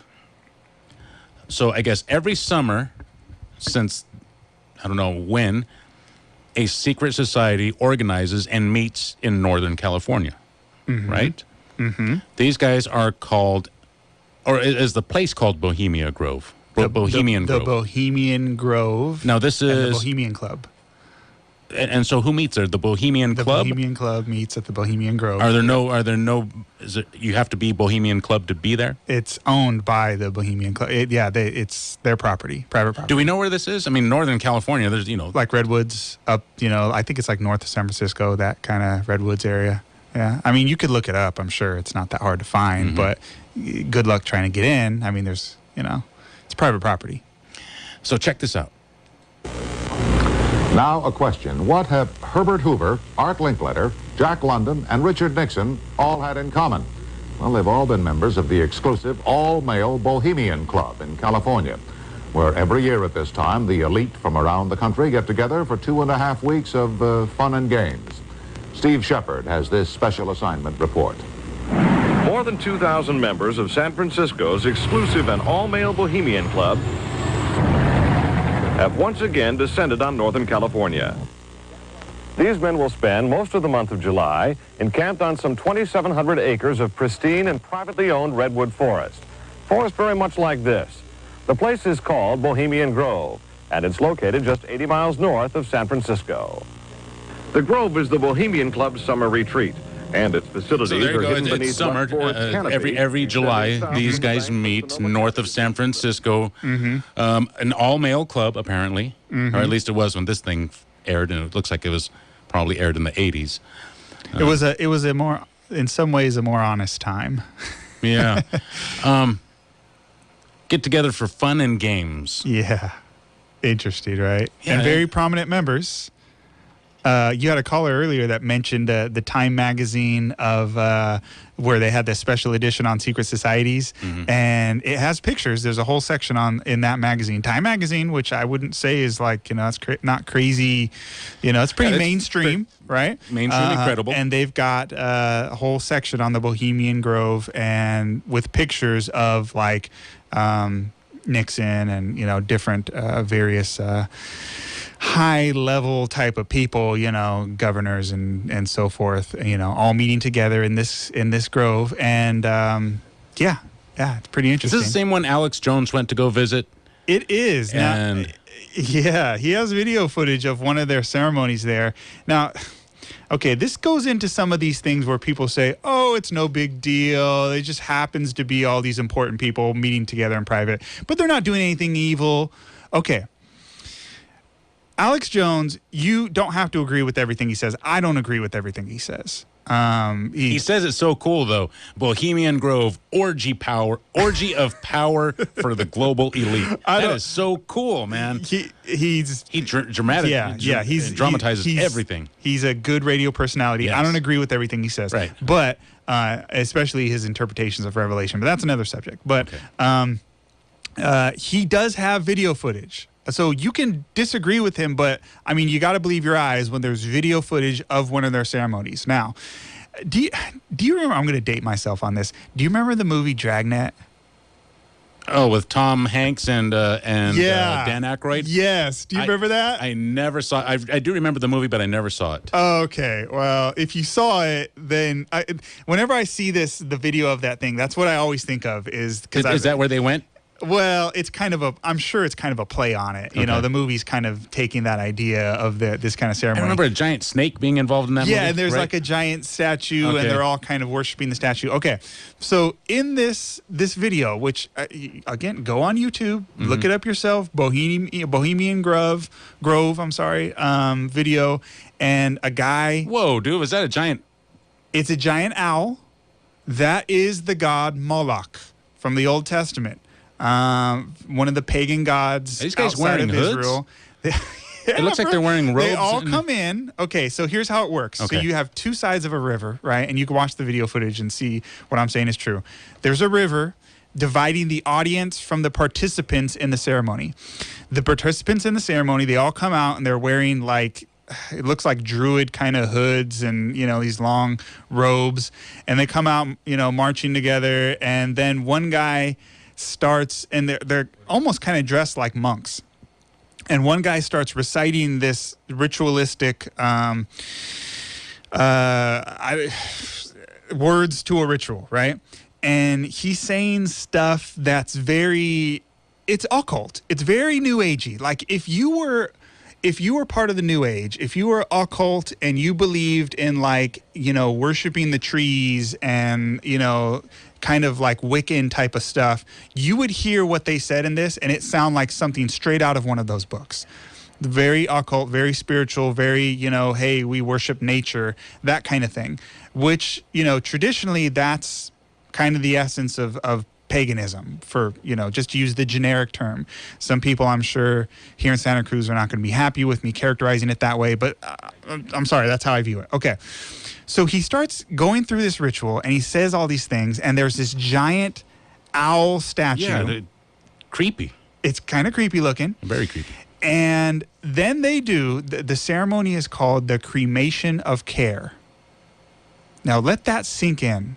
Okay. The cremation. So that would be like burning of a body. Right. Of care. You would think care would be something that would be like a good thing, like caring for people. Right. But you're going to cremate care. You're going to burn it. Okay. So already a creepy title, right? In the ceremony, again, they are on one side of the river. The audience is on the other side of the river. The video footage is on the other side of the river with the audience. It's nighttime. You can't see everything very clearly, but you can make out what's going on. They bring out what they say is a doll, a life-size doll of a baby, not a real baby. Okay. But a life-size doll of a baby, right? It's not a real one. It's a fake one. And then they burn it. in front of this giant, like 60-foot statue of the pagan god Moloch. Now, and this is a place where Richard Nixon and all these, very powerful people are members of. I'm not saying they're all there at the ceremony, but they're members of this club. You want to tell me that this isn't weird? I mean, okay, so it's a mock sacrifice of a child in front of a giant idol of a pagan god, the pagan god Moloch, which in the Old Testament, the pagan god Moloch was the god who demanded that you sacrifice your child, that you would literally burn your children to this god. Who is this guy? Moloch? What's his name? Moloch is some made up pagan god. It's a demon, if you ask me. But how is he in the Bible? Did you say he's in the Bible? Yeah, because the Bible condemns it and says, "You guys, this is evil stuff going on." In these nations who burn their children to Moloch. It's evil. Now, so Moloch is an older deity than Jesus? No, it's in the Bible in the Old Testament. But according to the Bible, and I believe this, but according to the Bible, Jesus has always existed. If you're talking, he was there. Moloch was there in the Old Testament before Jesus was born on this earth. Yes. Wow. Okay. All right. So this is Old Testament stuff. This is the God who demanded that children would be burned to him. Now they have a 60-foot statue of this God, and they're, quote unquote, doing a mock sacrifice. You don't know if that's a real sacrifice or not. It's on the other side of the river. Sure looks, but why would you do that? How creepy is that you would, we're just pretending to burn a baby to a giant owl god. Nothing weird here going on at all.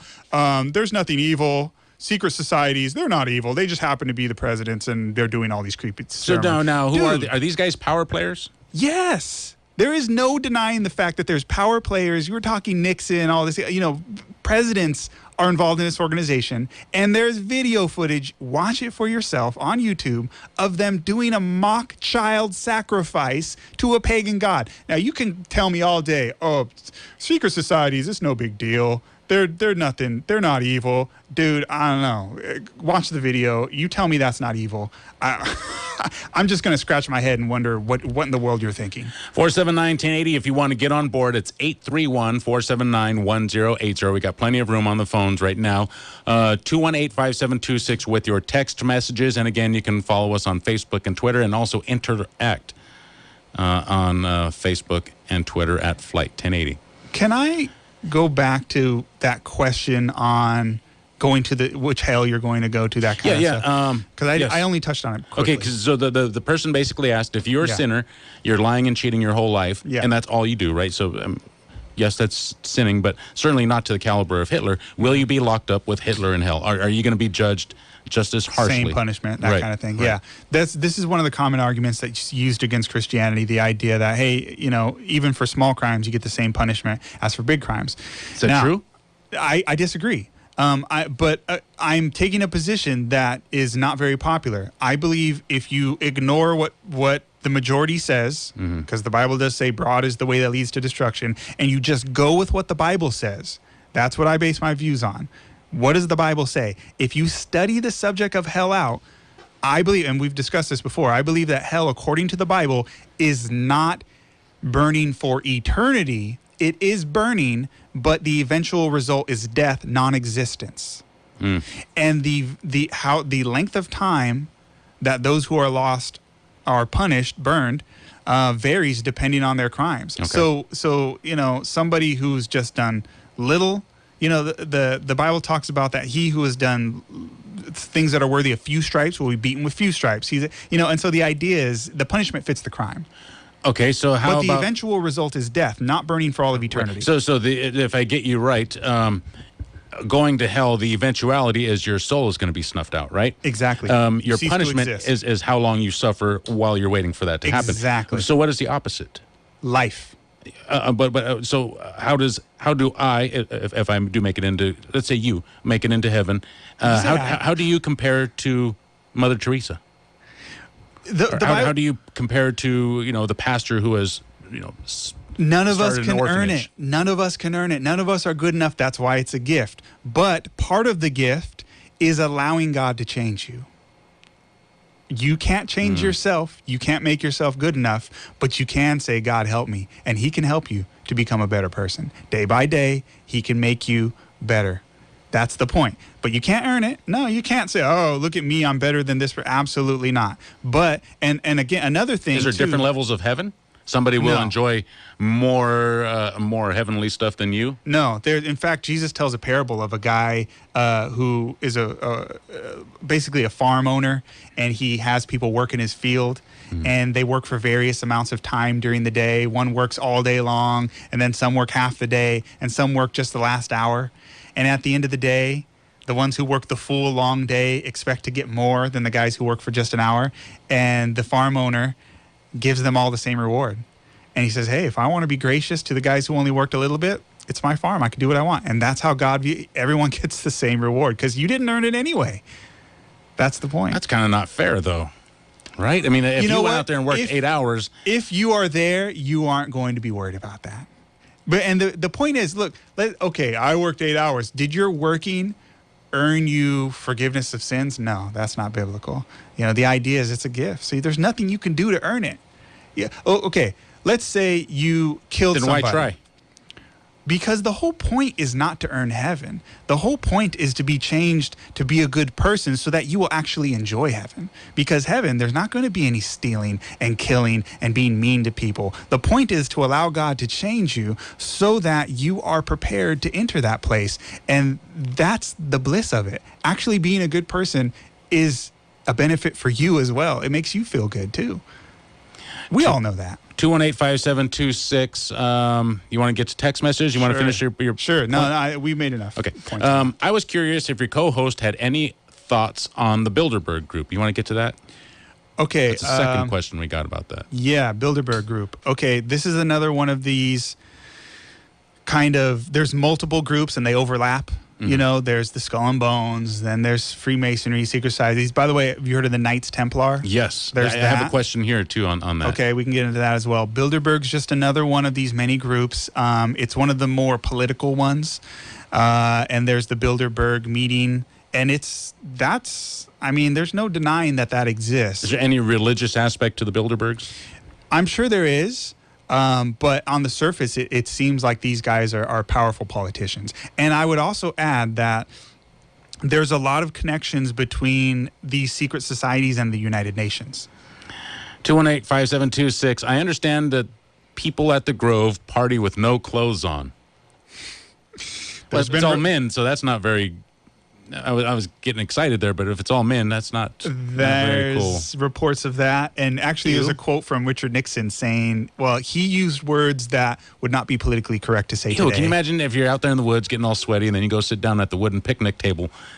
Can you imagine, Yeah, I'm trying not to imagine.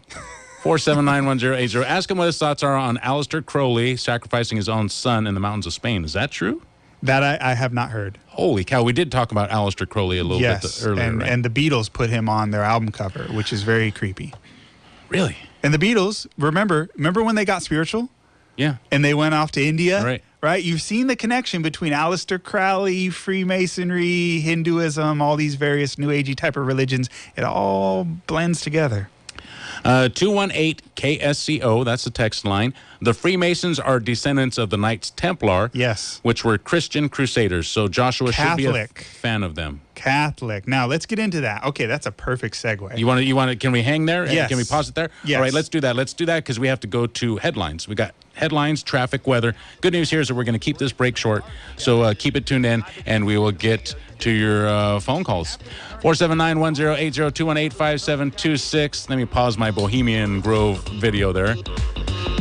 I heard Alex Jones gets caught while he's looking for the Bohemian Grove, and he takes off in his canoe. I'm not sure. I got to see this. KSEO Santa Cruz. We're going to break for headlines. Susan Simon is standing by with those. KSEO Santa Cruz, Flight 1080.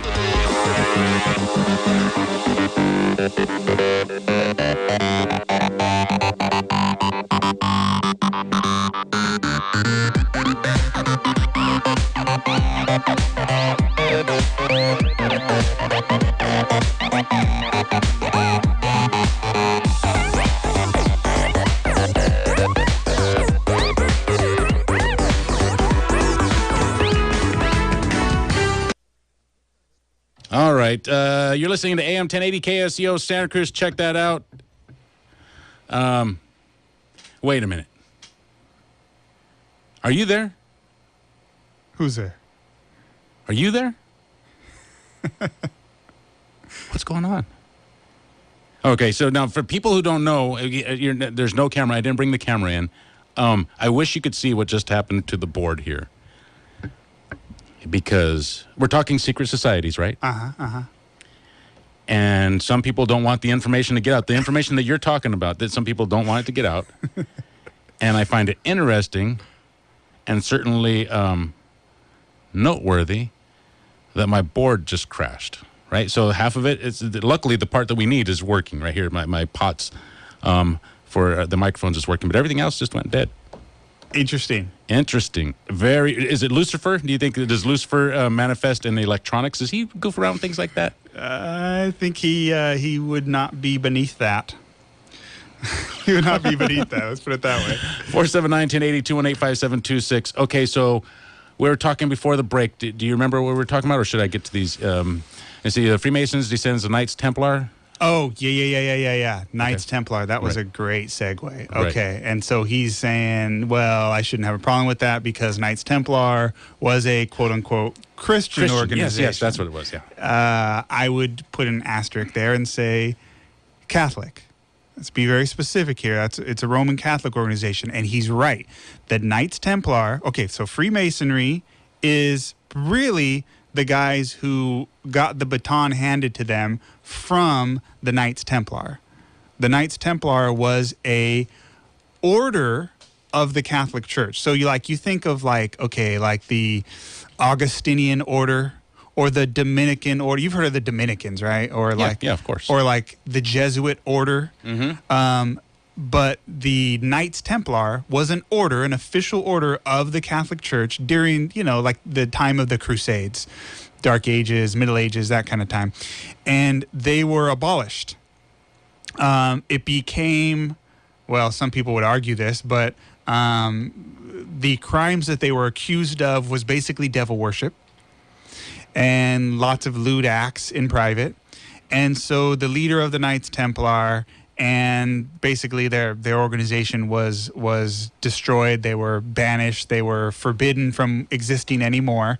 In fact, the bad day where I think their leader was killed that day, or a bunch of them were killed or arrested, happened on Friday the 13th. Right. You've heard of this, right? Yes. And so since then, Friday the 13th is a day of bad luck for the whole world.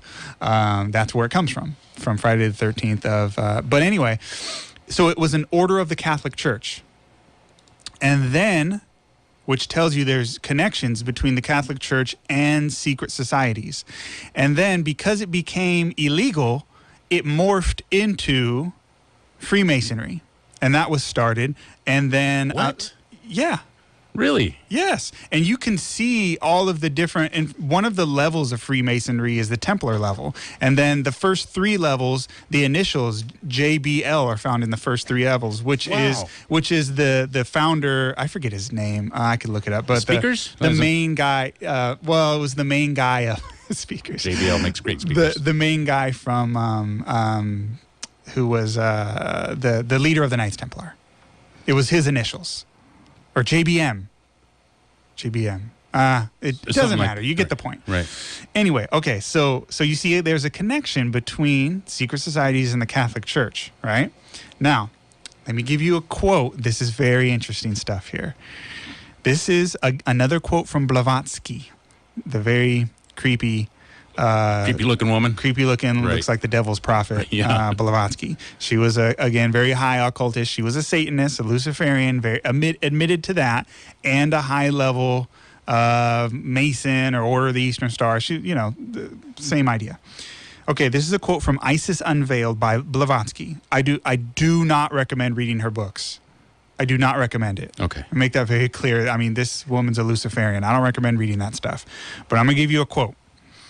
It says here, quote, "It is curious to note that most of the bodies which work these sacred rites, such as the ancient and accepted Scottish Rite," so that would be Freemasonry, and she lists a bunch of other ones, the Order of the Temple, Fessler's Rite, blah, blah, blah, blah. Okay. Sovereign Princes of Masons, et cetera, are nearly all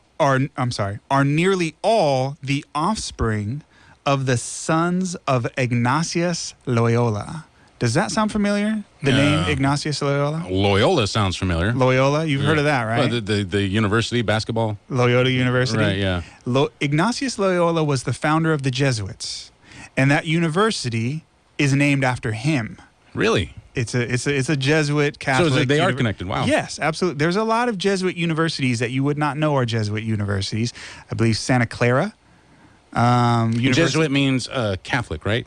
It's an order of the Catholic Church. An order of the Catholic Church. Like the Dominicans, the Augustinians, what used to be the Knights Templar. I think the Jesuits. As you pass through Los Gatos as you're heading towards San Jose, on the right-hand side, or maybe it's just after the reservoir, there's a white cross on the hill. And I believe that's a Jesuit order. That I don't know. You might be right. Yeah. Our current governor of California, Jesuit. What? Jerry Brown? Yes. Really? Yes. He's a Jesuit. Look it up. Look it up. He's famously austere and doesn't have lives in very simple, modest, because that's part of this kind of monk type of Jesuits aren't monks, but you get the idea, that same kind of flavor is, so going on with the quote, she lists more of these orders, and she says numerous others who founded the grades in these rites worked under the instruction of the general of the Jesuits. So the rites were the offspring of the Jesuits, and the leaders of these various rites, the Knights Templar, Freemasons, whatever, they often worked under the instructions of the general of the Jesuits. That's the leader of the Jesuits. The leader of the Jesuits is called the general. And it's also interesting to note, our current, well, not our, he's not mine, but the current Pope, Pope Francis, is a Jesuit, the first Jesuit Pope. Okay, but he's Catholic, right? So well, yeah, it's a subset within Catholicism. It's a special order within Catholicism, the Jesuits. The point is, there's a connection between the Jesuits and the secret societies, and there's a connection between the Knights Templar because they were a Catholic order and the Catholic Church. So you see these types of connections, right? Mm-hmm. Very interesting. I bet most people would have no idea. How powerful is the Catholic Church? Very powerful. Very powerful. Put it this way. What other church in the world does the United States send an ambassador to? None. We don't send an ambassador to anyone. I mean, it's one of the oldest institutions that it still exists on the planet. I mean, this organization is according to them, 2,000 years old. I would say it's probably more about 1,500 years old. But that's a very ancient. Let me give you an illustration of how powerful the Catholic Church is. And I am not bagging on Catholics at all. I have family members who are Catholic. Average Catholic person, there's going to be a ton of Catholics in heaven. It's not what I'm saying. But I think even a lot of Catholics would agree with me that there's some problems with the current Pope and some of the things that the Jesuits have done in history. Okay, give me an example, because now you're talking. This is interesting stuff. Right? I've wondered how because the new Pope has said and done things. I can't bring any examples off the top of my head that I remember hearing about these things and saying, "Whoa, boy, that's weird that you would say or do that. I don't think that's right." Pretty divergent from what would be considered to be usual Catholic. And I wonder, doctrine. popes have been assassinated before, haven't they? Oh, I'm sure in history. Yeah. There's examples. Has it ever been done by people of their own faith? Somebody saying, "Hey, what are you doing, dude? You're saying that gays are okay or whatever it is, right? Or the dogs go to heaven." That's no. Has that ever happened? Well, in the past, there's been examples of competing popes in like the Middle Ages, where I'm the Pope. No, I'm the Pope, and wow, and there's that kind of intrigue that's happened. But this current Pope has very much taken an angle of kind of a new. Some people would say a new world order angle. Mm-hmm. Yeah, he's against borders, mm-hmm. right? So if you're against borders, and if you're saying that immigration and emigration and, leaving one country and another is something that is a human right. Well, you're arguing for a one world type of situation. Right. Is that a bad thing? I mean, absolutely, it's a bad thing. Why? That's a horrible thing. Why? Just think in terms of representative government. How would it be even remotely possible to have a government that represents the people? If imagine a world election. You still keep your governments, but you just don't recognize borders. Free travel. Then you don't have any governments. Yeah, I mean, that's just a stepping stone to getting rid of them. That's just a joke. I mean, that's a stepping stone to getting rid of them. If you don't have borders, then any policy that you have in your government is meaningless because people come in and out. I commit a crime, I just bail. I do it, And so local governments become meaningless. And so you would have to have a world government. If you had a world government, which is what the United Nations wants, and it is what the Catholic Church, not Catholic people, but the hierarchy at the Vatican, it's what they've been arguing for centuries in their official writings. I brought a book with me today. I would recommend people go and get a copy of this. It's called Ecclesiastical Megalomania, and it's got all the quotes in it. Let me say that again. It's hard. Ecclesiastical Megalomania. Okay. It's got all the quotes from popes, and it's not just this current one. The previous pope also called for a new world order. I mean, this is... So you can start to see the... Obviously, this is interesting stuff. Whenever you mention New World Order, people's ears perk up. Sure. But it's also... there's some nefariousness going on because you cannot have a world government without making it a dictatorship. It's not possible. How would you vote for who's the world president? Would you have any idea who, how you would would have you... a panel, wouldn't you? Well, yeah, but I mean, it would be a farce. Imagine, it would be a clown show. It would be a circus. You'd be voting on looks, and you'd be voting on whatever some giant corporation lets you have access to the information on, which already happens. Would in it the be a news joke? media. Absolutely. You're speaking from an American perspective. I think a lot of countries treat their election processes a lot more, with a lot more honesty and a lot more importance. I would. Well, yeah, I'd argue this. You always want to decentralize power. You want decentralized. Local is always better. Regional government is always. How do you get any kind of unity in a world like that? You can't. I know that's the world we're living in. There's no way to have laws that govern the entire planet. You just can't do that. And I would say right away you're talking too much power. That's scary. Don't put that in the hands of any organization. It is a lot. It is a lot of power. Disperse the power. Okay. Right? Local as much as possible. So when people start clamoring for world government, I'm...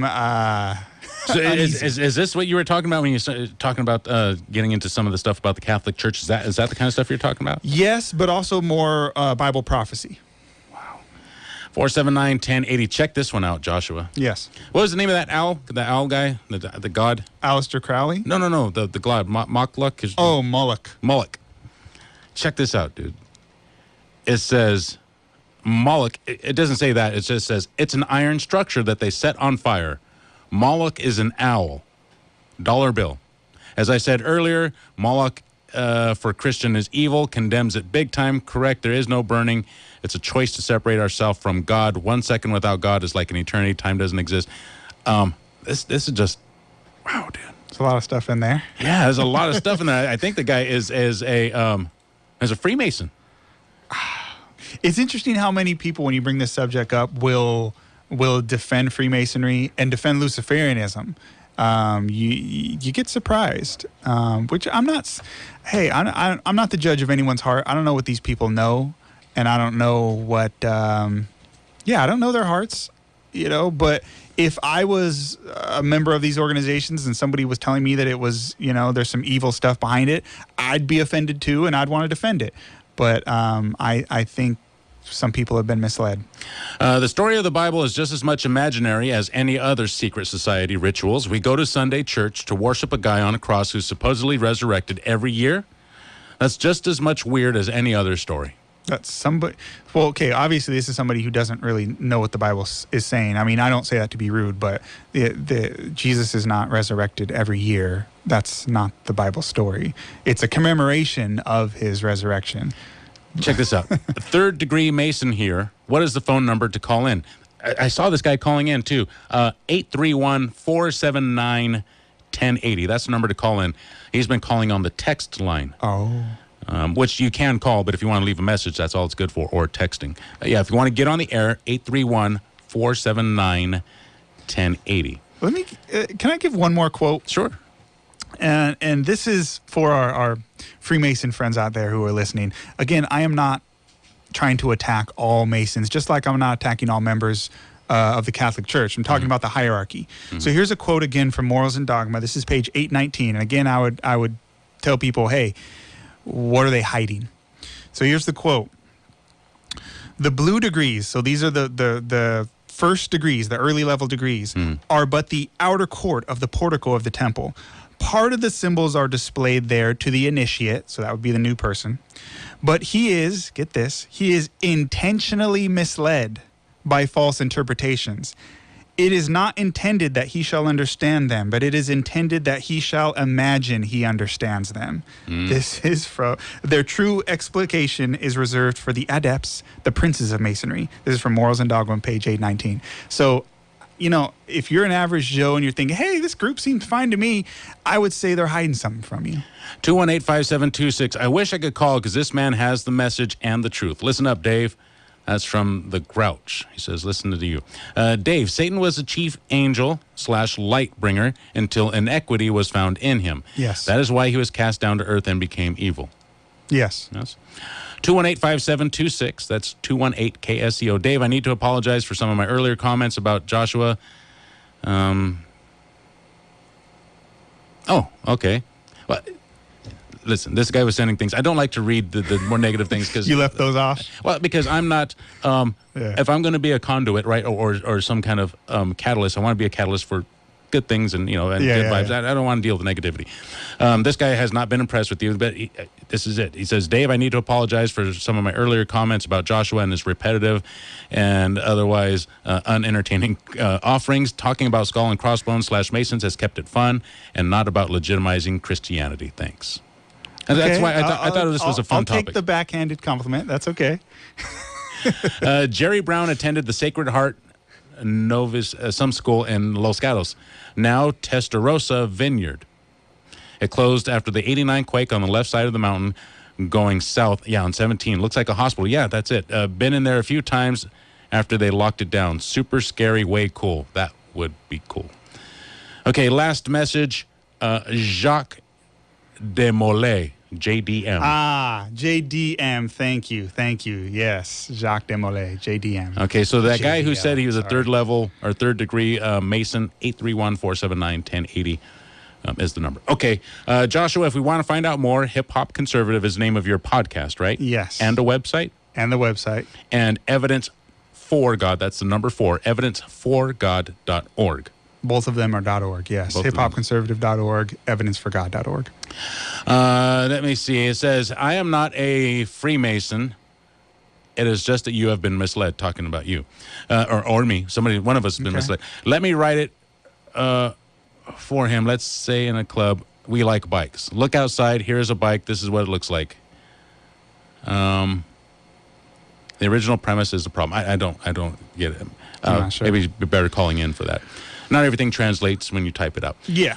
Okay, so we got 5 minutes left, Joshua. This has been great, dude. This has been fantastic. I love it. I like to focus on things that you can back up. And I think all the major premises all the major points that I've made today, you can back it up. I mean, you can see, number one, secret societies exist. You can see high-level people in the world are members. I mean, that's proven. You could see there's video footage of them doing creepy stuff. There's quotes from their books with pretty creepy stuff. I mean, all that stuff you can verify. So I don't know if people, which point am I misled on? I mean, the fact that I disagree with, I think Luciferianism is a dangerous thing. You can disagree with me if you want on that, but I'm sorry. I'm just not cool with the group that does a mock baby sacrifice to a giant 60-foot owl. 218-5726. I am an atheist. It's very selfish to think that people were created by an imaginary person. all religion is based off the personification of Egyptian astrotheology. Sun, night, good, evil. Well, again, this kind of gives this view that all the religions blend together. And to be clear, Freemasonry also gives the impression that Christianity is just another branch of all the different world religions. They're all the same. And occultism in general gives that view. The New Age, they give that view. Hey, it's just they're all good and they all have their pluses and minuses. Don't take them too seriously. Kind of blend them all together. That's the idea. One world religion, right? You've seen the coexist bumper stickers, right? Yeah. That's the idea. But I'm sorry, they're very different. 479-1080. We got enough time to take one more call. Josh, you want to take another call? Before we go, because I think we might get cut off, hiphopconservative.org. Yes. Evidenceforgod.org. That's the number 4. Evidenceforgod.org and hiphopconservative.org. You got more stuff like this on those websites? There's a whole lecture on secret societies on the Evidence for God YouTube channel. All right, let's get out to, I don't remember what his name was or where he's calling from. You're going to hear a weird sound, and then you'll be in the air. Nice. What's going on? On there. I just wanted to mention, is he really saying that Christianity has never done anything wrong? Christians have never created wars? No, I'm not saying that. Okay, not you. It's your guest. I'm the guest, and no, I'm not saying that. Okay. Well, because you're kind of... I think Christianity's true, but I don't think all Christians have represented it well. We have done really bad stuff. So basically, you're saying the same thing about Christianity that you are about the Freemasons, right? No, not even close. I mean, there's a big difference between misrepresenting something that's good and having something that at its core is satanic. Yeah, well, I think I get what he's saying. Let me see if I can nail it for you. There's been a lot of suffering caused by people's belief in Christianity. Yeah, sure. No doubt about that. A lot of people have been harmed and a lot of people have suffered. No doubt about it. I won't argue with you on that. I mean, thank you for your call, 479-1080. So let's say you were talking when you made it clear that when you were talking about these powerful and possibly ne'er-do-wells, Freemasons, you're not talking about the average Freemason. You're talking about a certain percentage of them, right? Doesn't the same thing hold true for Christians? I mean, I would think that there's a lot of Christian leaders, politicians, especially here in the United States. Some of them have to be bad. Right? Absolutely. And the cool thing about the Bible and Bible prophecy is it points out when Christianity does go bad and God condemns it as well. And so I would point a lot of those things out to mistakes of the Vatican and not necessarily Christianity in general, the average Christian. So God agrees with that condemnation as well, I'd say. Joshua Fontanilla, thank you for joining us again. hiphopconservative.org, evidenceforgod.org, and that's the number 4. Joshua, I don't know when. Oh, we are going to see you, dude. We got a bang-up meeting coming up on the 20th. Boy, you think this is great. You want to hang in and tune in on the 20th of July because we have a great show in store for you that day. That's going to be fantastic. Steve Bennett joining us tomorrow. Now, he is with the Santa Cruz Sentinel. Usually, I forget who the next guest is, but I'm excited about Steve. He's joining us tomorrow. Joshua, thank you for joining us, and thank you to Dean Sutton for joining us yesterday. KSEO Santa Cruz, Flight 1080.